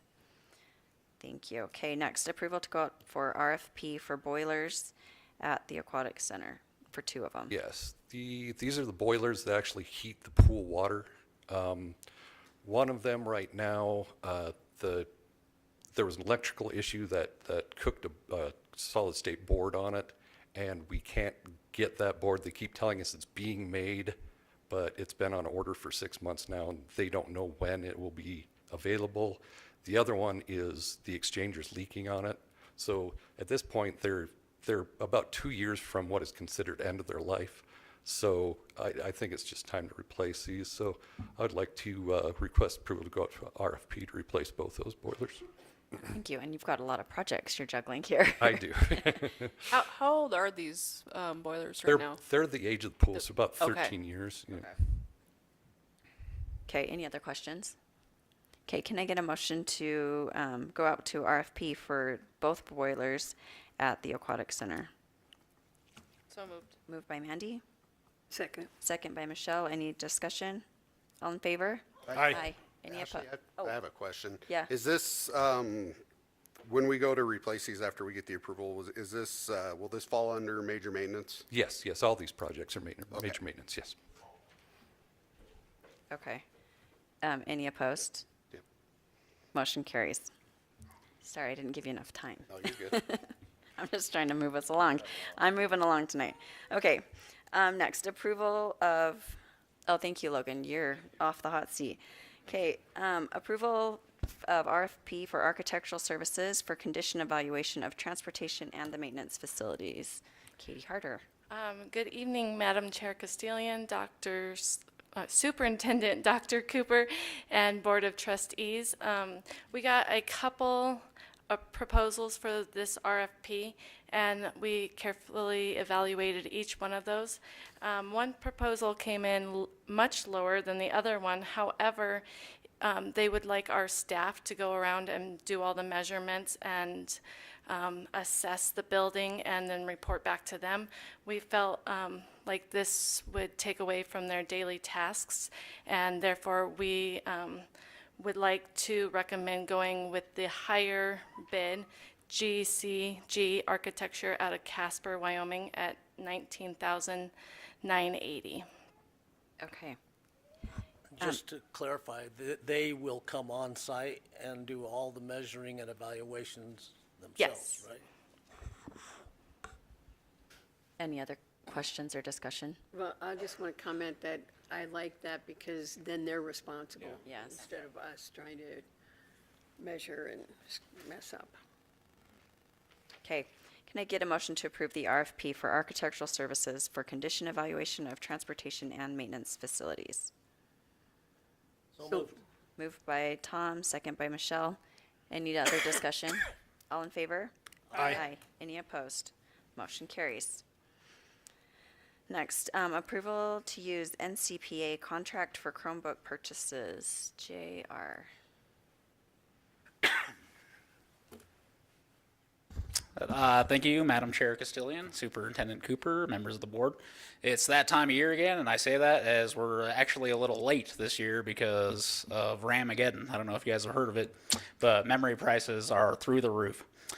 And they actually had their system shut down for about 3 weeks. They could not do any quotes as they adjusted their pricing. So it's gone up about 35%, unfortunately, across the board. So we would like to utilize the NCPA purchasing contract, NCPA 01-170 for 954 consultants. Just like the other purchasing contracts we've used, this is a national contract, and they support all K-12 So any district can use it, and they've already vetted the vendors, and we're guaranteed the best price. So, and I feel like the faster we can do it, the cheaper they're going to be, because prices are only going up, unfortunately. So this is our annual purchase to replace Chromebooks that are aged out, end of life at Green River High School and Lincoln Middle School. This is for student and staff Chromebooks. Okay, thank you. Can I get a motion to approve use? That motion. Okay. Moved by Dan. He's moving this along too. Second. Second by Michelle. Any other discussion? All in favor? Aye. Aye. Any opposed? Motion carries. Thank you. Thank you. Okay, next we have approval of the audit services memo. Katie Harder. Hello again. We are recommending renewing our current audit firm, Decoria and Company, for an additional 3-year term, and instead of going out to bid at this time. Okay, can I get a motion to approve the audit services? So moved. Moved by Tate, Second. second by Mandy. Any discussion? All in favor? Aye. Any opposed? Motion carries. Thank you. Thank you. It's hard to believe Next. this thing was a memo. It's a long memo. Next, consider approval of GRHS speech and debate monetary request for nationals.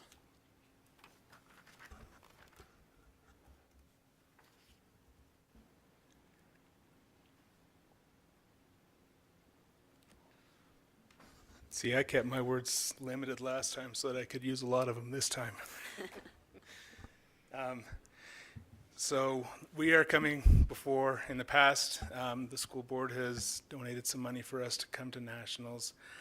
I think I answered a lot of the questions as to how speech and debate lines up with the goals of the district. Now, I don't know if Trustee Foley remembers me in her classes at all, and I'm not going to ask her to tell any stories, but I was not that good then. And one of the reasons that I accredit to the success that I've seen in life is through speech and debate. And I know that Dr. Cooper, one of his goals is not only to prepare people to be ready for college, but he would like to prepare them to be ready to go into trades and go into work. And as I talk to people, and one of the college things that we went to for my son last year, the number one concern with employers at all levels is the ability of people to communicate for their new hires. The young people don't know how to communicate. And that is one thing that we teach them in speech and debate. We teach them to be able to express themselves, to be able to listen to other people's point of views and not hate them because of their point of views, and to be able to come to some kind of agreement together, which aligns with the school board's goals for kids, and it aligns with Dr. Cooper's goals for the kids that are graduating. And as you saw up here earlier, both from Green River High School and from Expedition Academy. So, do you guys have any questions for me? Well, I just have a question, and it's really more, maybe it's a question more for JR or Darren or Tony. We reworked this whole process, and at first glance, I'm looking at the end, and nobody signed anything, and there's no financial piece on what other fundraisers are being done or how the funding is all being taken care of. But it could be that it's electronically filed, and if it is, then down the road we should make note that the principal has signed off and the athletic director has signed off, just so we know.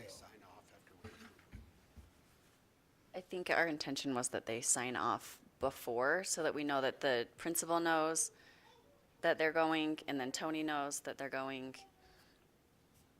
Anyway. So that was my only question. I didn't know if this was submitted as a collaboration or if we have to do something different on our end, because we want to support this totally, but we'll have groups coming forward, and we just want to make sure the process is the same for everybody. So, I don't know what. And I can speak to the things that we are going to be doing for fundraising ourselves.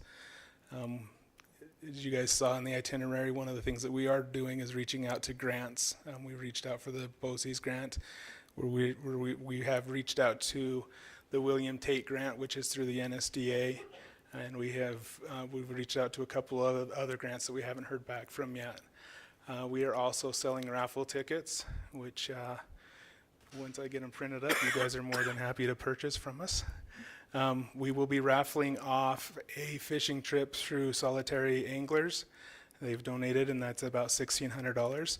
We are raffling off actually it's a choice of 2 bikes. It's an Obrea bike or a Live bike that you get to choose, and they are about $1,500 that we've had donated to us. We are also going to have a Stanley basket, which is just Stanley products, and then local businesses have donated to us for a raffle. Will be donating to us for a raffle basket. So we'll be doing that. We will be selling chocolate, and then in the past we will be going and helping clean the green too, and the city of Green River has paid us for that. So that is some of the things that we will be doing. Oh, I don't have a date for it yet, but we will also be doing a showcase where kids that are going to nationals, except for the debaters, are going to have to do it a little bit different, but everybody else will be performing and showing, because when we have our local tournament, we do not get to compete in our local tournament. So the local people don't get to see what we do. And so we will be doing a showcase, and we will be doing some fundraising activities through that also. So, The money's in here, 28,000. Stephanie, am I missing anything? You're the closest I see. Okay. Oh, yeah. What is the Sorry. We will cost? also be cleaning garbage cans. So if you want your garbage can cleaned, let us know. What's the cost per student for this? What's the entry fee? So the entry fee is $140 per student. I did it somewhere. And we estimate, because it is in Richmond, Virginia, that it will cost about $3,000 per student to take. So you're like airfare, hotel, Airfare, hotel, everything. yeah, yep. And in the past, we have been able to raise enough money that the kids don't have to pay for anything.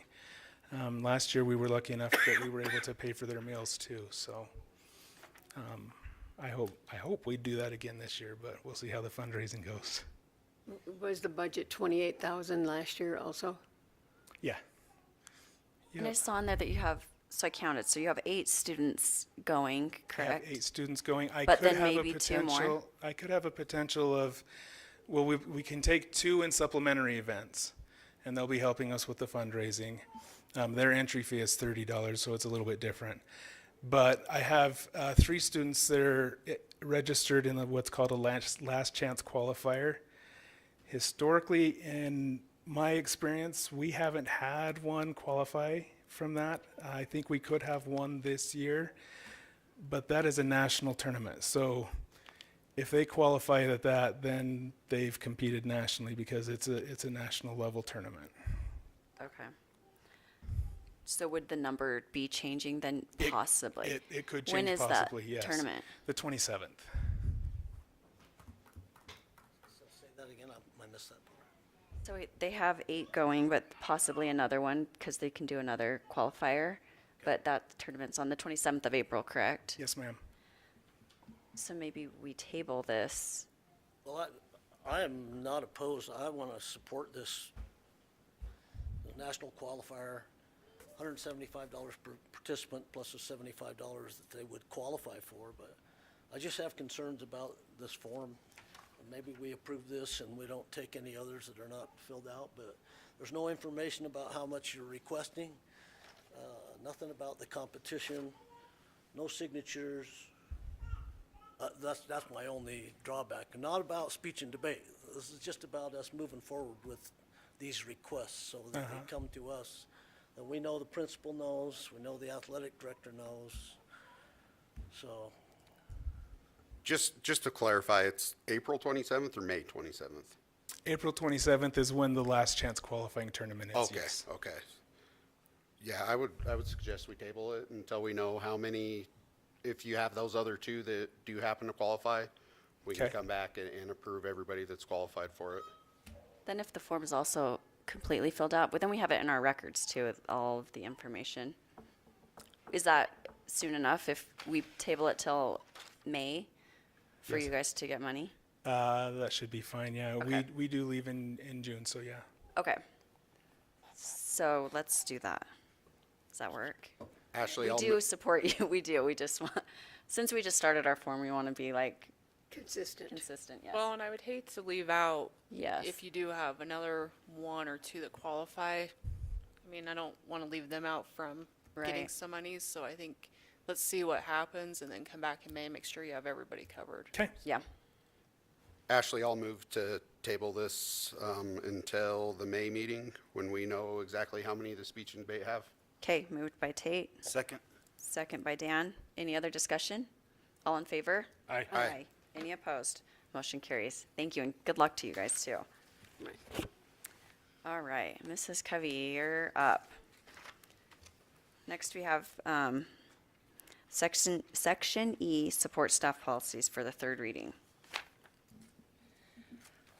All right, our Section E policies, and again, good evening once again, Chairman Castillion, Superintendent Cooper, as well as Board of Trustees. We are ready to read through some policies. And Section E, 9.03A, B, C, D, E, F, G, H, I, and J. As we met as Super 8, there are no additional adjustments to those policies, so I appreciate your consideration on third approval. Thank you. Can I get a motion to approve 9.033A through J for third reading? So moved. Moved by Michelle, Second. second by Tom. Any discussion? All in favor? Aye. Aye. Any opposed? Motion carries. Next, consider approval of revision policy GDPG, distinguished retirement recognition, third reading. Again, at this time, there are no further adjustments or amendments made to this. I appreciate your consideration of approval for our distinguished retirement recognition. Thank you. Can I get a motion to approve policy GDPG, distinguished retirement recognition? So moved. Moved by Michelle, Second. second by Mandy. Any discussion? All in favor? Aye. Aye. Any opposed? Motion carries. Next, we have 9.05, Section E, support staff transportation, new policies. These are second reading. There are a few of these policies. I'm going to read each one. There are just very minor changes to these. Things such as the title, as you can see here, for rural transportation, being more clear with one of the walk zone areas and describing that, as well as changing some language in EEAB from supervisors to coordinators, as well as we did the same thing in EEACA-R. In EEA, we adjusted pupil to student, as well as supervisor to coordinator. So there were no changes to the content or the intent of these policies, just a few vocabulary and language changes to make it consistent. Thank you. Can I get a motion to approve 9.05 A through E? So moved. Moved by Tom, Second. second by Tate. Any discussion? All in favor? Aye. Any opposed? Motion carries. Next, we have 9.06, Section E, support staff transportation, revised policies, second reading. Let me get back to those two. Again, similar types of adjustments made to these were just some of the minor changes in some language in this group of policies for the new transportation. Appreciate your consideration. Can I get a motion to approve 9.06 A through C? So moved. Moved by Mandy, Second. second by Michelle. Any discussion? All in favor? Aye. Any opposed? Motion carries. Section 9.07, Section E, support staff grounds, new policies, first reading. This is a lengthy one to look through here, but building and grounds inspection. Again, this is just really a commitment of our head custodians and working with those building principals to ensure we have buildings that are up to speed and any sort of repairs or maintenance are being made. We'll also be working closely with our maintenance coordinator on these. So it'll be a team effort to make sure we have the best buildings possible. Thank you. And we're approving these each one by one, Yes, correct? each one, Okay. sorry. Yep, I just back wanted in to our- make sure. I thought so, Back but into I our just- first reading, yes, we'll Okay. take them one by one. Thank you, Ashley. Can I get a motion to approve new policy ECAC, buildings and ground maintenance? So moved. Moved by Tate, Second. second by Mandy. Any discussion? I'd like to, what does periodic mean?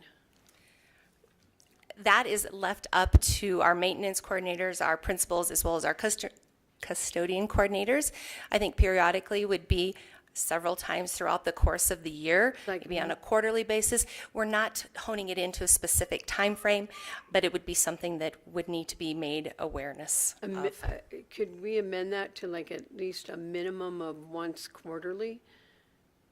We can definitely Well, take I mean, that I back don't to know. What Super do you- 8. I mean, am I all wet? I don't know.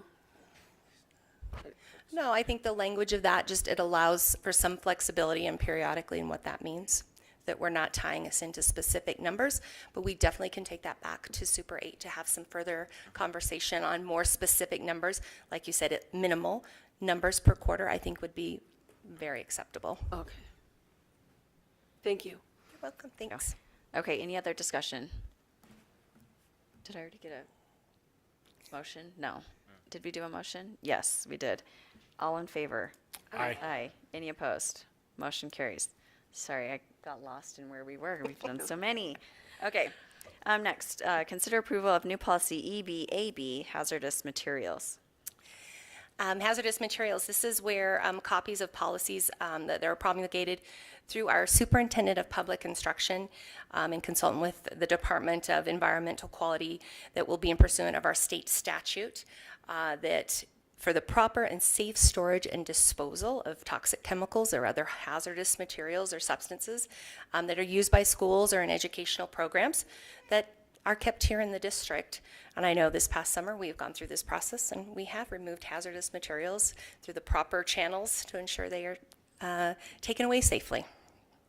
Thank you. I appreciate your consideration for first approval of hazardous materials. Thank you. Can I get a motion to approve new policy EBAB, hazardous materials?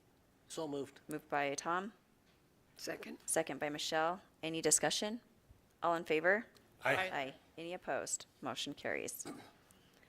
Next, we have consider approval of new policy EBAB-R, hazard communication program. Absolutely.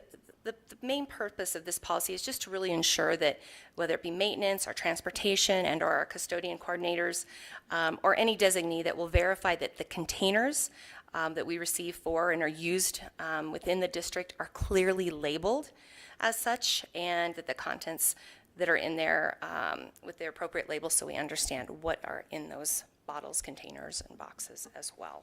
So we'll be following and ensuring that we know what those are. Thank you. Can I get a motion to approve new policy EBAB-R, hazard communication program? I move to approve.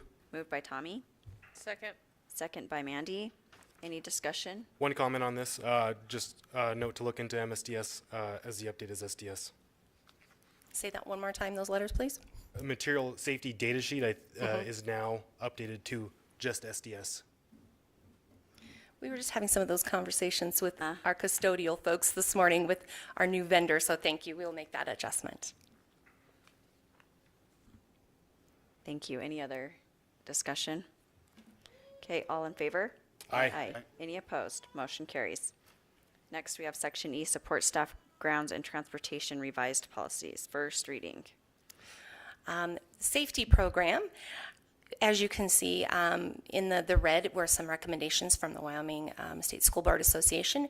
But at the top, we did keep some of that language that really the maintenance of healthful and safe school environment is the responsibility shared by the board, our administration, principals, teachers, our custodian, our maintenance personnel, and all students have that responsibility. And that really the practice of safety shall be considered a facet in instructional programs, and really depending on the age of those students, from talking about school bus safety to crosswalk safety, as well as fire prevention or emergency procedures, are all things that are taught within our school, as well as driver's education as well. So this is just talking about the safety programs that are appropriate for specific ages are taught within our school. Thank you. Can I get a motion to approve the revised policy EB safety program? So moved. Moved by Michelle, second by Tom. Any discussion? All in favor? Aye. Any opposed? Motion carries. Next, consider approval of revised policy EBBA-EBBB accident reports. School personnel are responsible for if there is a situation where there is an emergency or something happening with a staff or student, that we do want to provide treatment as quickly as we can. And if we need to involve any sort of EMTs, emergency respondents, that we'll also be doing that. We also want all employees that they are expected to have some knowledge and know where first aid supplies are kept within their school or their department, and in their work area. So having that awareness of their surroundings if we were to need to utilize any sort of first aid. Also, if there is an accident, we first need to notify the people who are in charge of that department or that building, and as well as kind of reporting what those injuries are.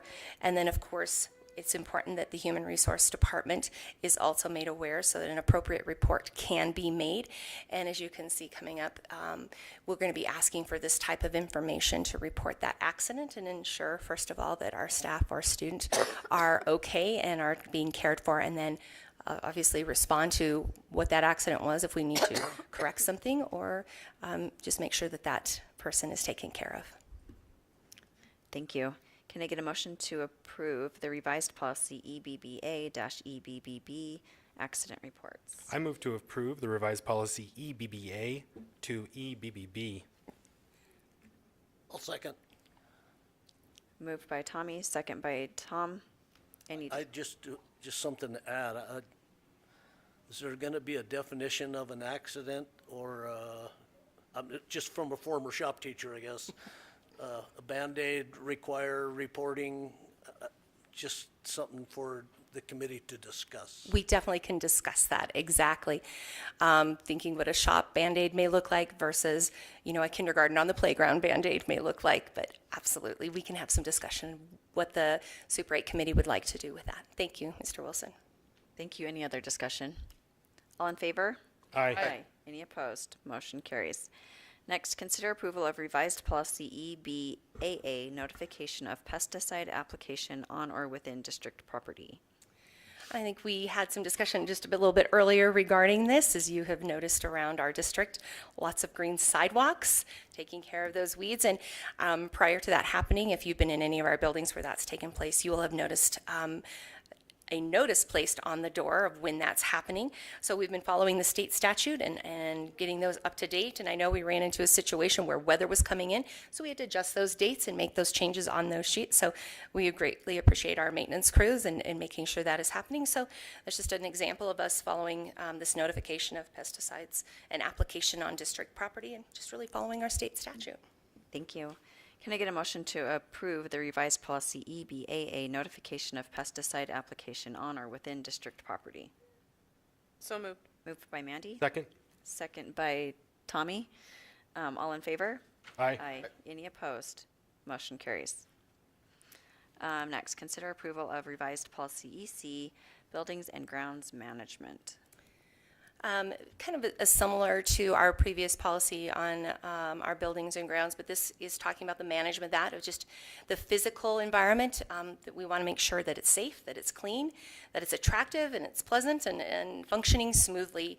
So really our maintenance coordinator and their responsibility to establish the procedure to ensure those proper maintenances and putting together their calendar of things that need to occur each season, each month as things progress. So as well as working with the principal and as well as our custodian coordinators that are in those buildings each and every day. It's part of their responsibility to ensure proper care of those of the buildings, the equipments, and the grounds. Thank you. Can I get a motion to approve the revised policy EC Buildings and Grounds Management? So moved. Moved by Michelle, Second. second by Tate. Any discussion? All in favor? Aye. Any opposed? Motion carries. Next, consider approval of revised policy EEAD, special use of school buses. And this is first reading. So as you can see, we have just updated in the red a few tweaks to this that just related district buses will be made available to provide students with transportation. And I think part of this, I'm going to look, hold on one second, there we go. The use of school buses by community groups, I think, is probably one of the biggest questions, or can we use them for that? And I know we have Brendan with us here tonight, but really we can allow that, but we've really put forth some specific steps and guidelines about what that could look like. And in certain situations, we want to ensure that insurance is taken place and that it is proper use of that, as well as some specific things as simple as the length of the trip as well. So we encourage and we would welcome that, but we definitely have some things in place to ensure if there were accidents or anything happening to that, that our buses would be taken care of and wouldn't be on our time frame or our timeline, but would make sure that the bill would be taken care of through insurance and not us being held accountable for that. Thank you. Can I get a motion to approve the revised policy EEAD, special use of school buses? So moved. Moved by Mandy, second by Michelle. Any discussion? All in favor? Aye. Any opposed? Motion carries. Thank you, everyone, for hanging in there with us. And also to the Super 8 committee and people that have joined us. We've had transportation, maintenance, IT join us to help us understand what what they need from these policies. So, Absolutely. Thank you. Thank you. All right, next we'll go to superintendent and board comments. We'll start with Dan. Good to see everything getting recognized, all the activities, speech debate, cheer. Sad to say we were losing some coaches, but maybe it's a good time to start building and keep on going. Other than that, that's all I really got. Thank you. Mandy? Yes, good luck to Lori and Michaela. I appreciate their dedication to those programs. It's hard to see them go. Graduation is coming up, which is hard to believe we're already here. So I look forward to that. It'll be weird, I won't have any more kids in this district, so, but I will have a grandkid in a couple years, so I'll still have somebody here. Thank you to the administration, HR. We've had a lot of changes, a lot of positions.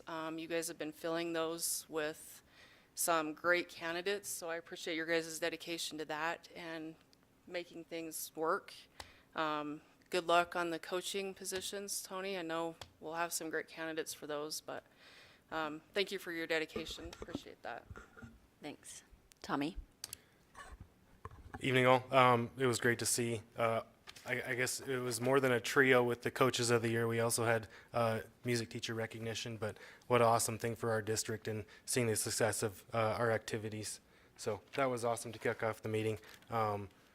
Thanks everyone as you all continue to help navigate the major funding model changes from recalibration.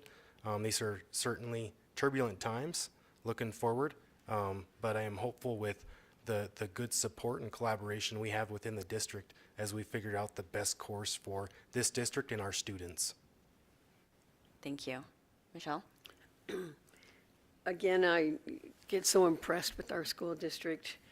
The talent, the engagement of the students that are involved, the quality educators that participated, the basketball coaches and cheerleader, all-state dance, or the speech and debate, the student council wasn't that impressive with those kids at Monroe. So what a wonderful, just more and more kudos for our district. I just want to say, especially if there's any newspaper people in the world, to say make sure you vote and find out, call your legislatures because they work for you. And so know who you're voting for, know what you're voting for, and register to vote. Thank you. Tom? Well, I echo that. You know, I'll get to the board part in a minute, but just congratulations to Clint, Lori, and Michaela, all coaches of the year. That's amazing. We're losing Lori and Michaela, 2 giant losses. Good luck, Tony, with that.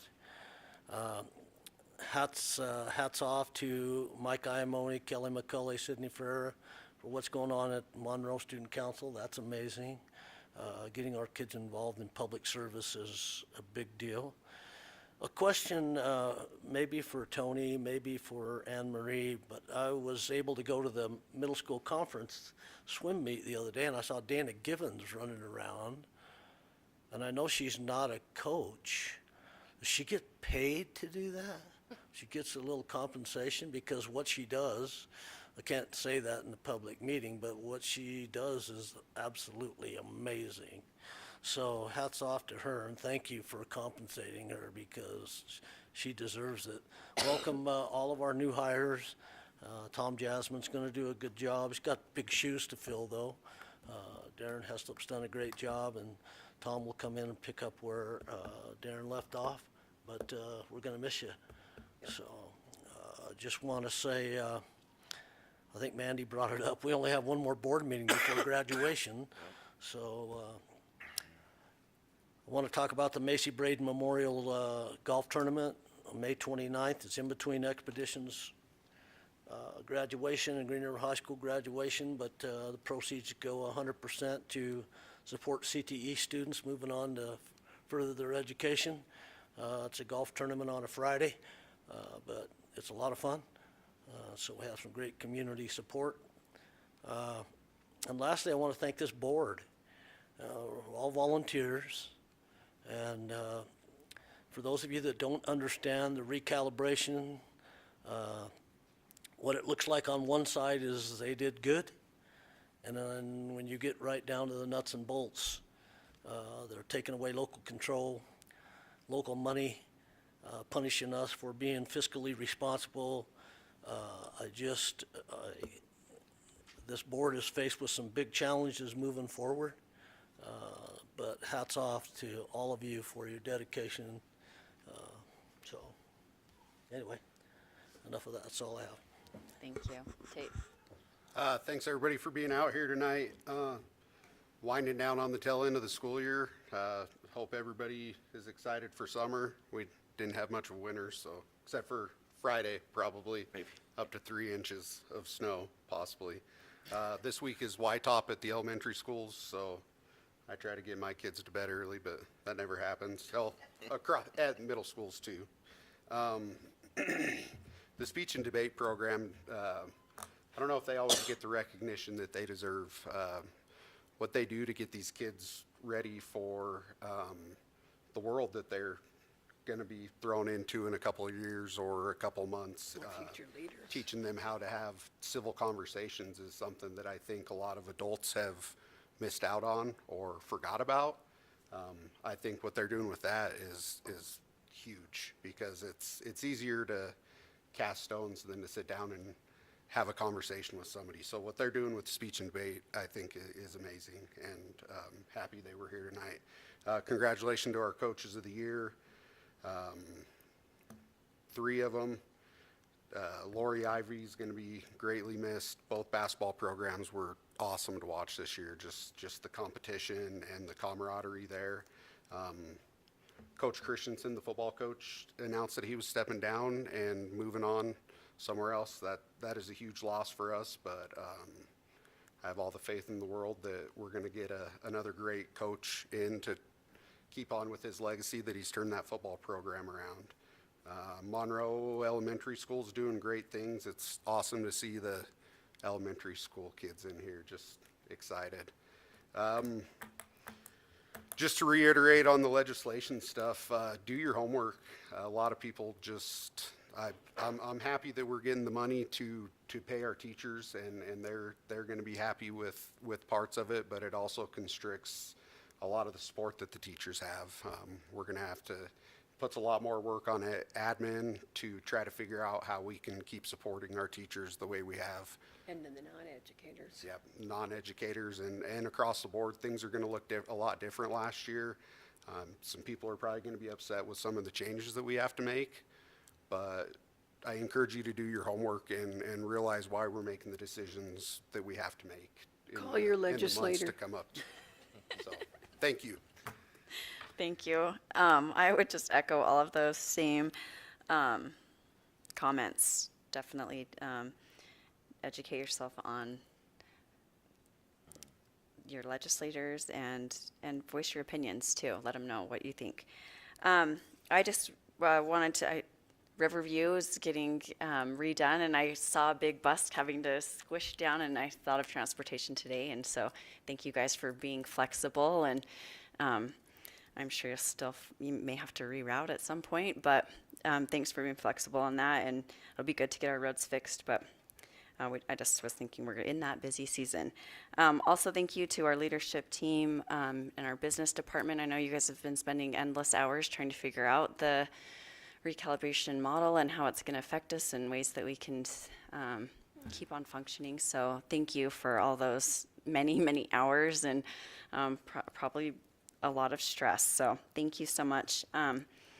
And good luck in this spring season. I know it gets super busy with all of the field trips and testing and end of the year stuff. So good luck, and we will see everyone in May. Dr. Great, Cooper. thank you. Yeah, I'm going to surprise everybody and not say a whole lot tonight. I'm battling allergies, so that's why I sound a little funny.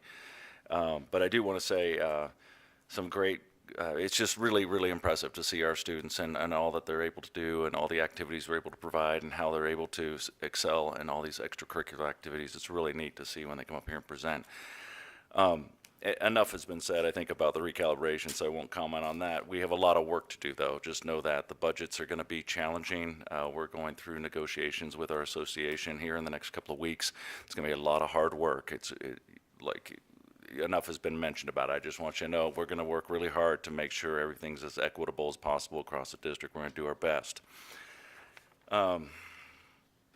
Trying to think of the hiring season. I'm just noticing this for the first time here. I'm new to the district, obviously, and I'm very impressed. I'm very impressed with the caliber and the quantity of the applicants that are coming to fill our positions. It's really, really neat to see. We are well known across the state and probably across multiple states as a high-functioning, very successful, winning team type school district that people want to be a part of. And I think that's really special. It's really nice. I know, and that just reminds me when I see how happy these new hires are and how happy these applicants are to even have a shot at these jobs. It just reminds me how lucky I am. It's a great place to work and live, and it's a lot of fun every day. And tomorrow is J-Boot Wednesday, right? So it's a good opportunity to remind yourselves to wear your boots and check in with your students and staff and your colleagues. And yeah, so just a little reminder on that. We will be housing all the J-Boots for next school year and beyond with the J-Boot Foundation at the community college here in Green River. So all the high schools will be coming here to participate in the J-Boot Foundation story and program and get their boots here in Green River.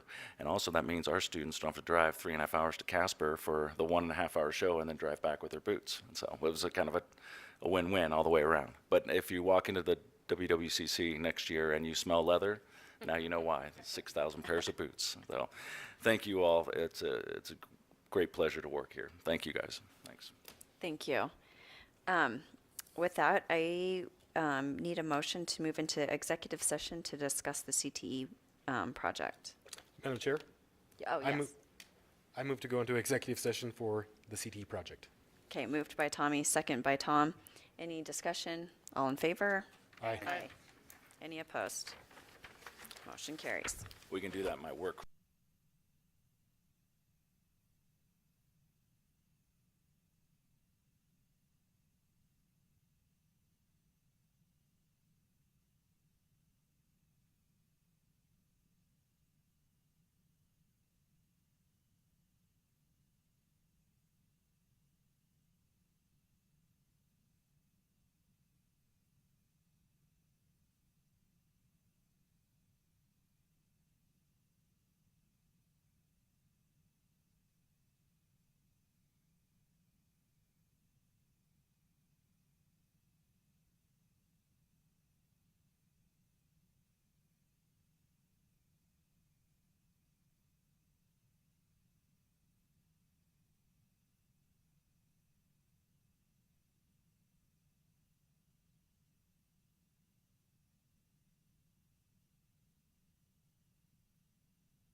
executive session. I second. Motion by Tom, second by Tommy, right? Yeah. And no decisions were made. Any discussion? All in favor? Aye. Aye. Any opposed? Meeting is adjourned. Thanks, you guys. Thanks.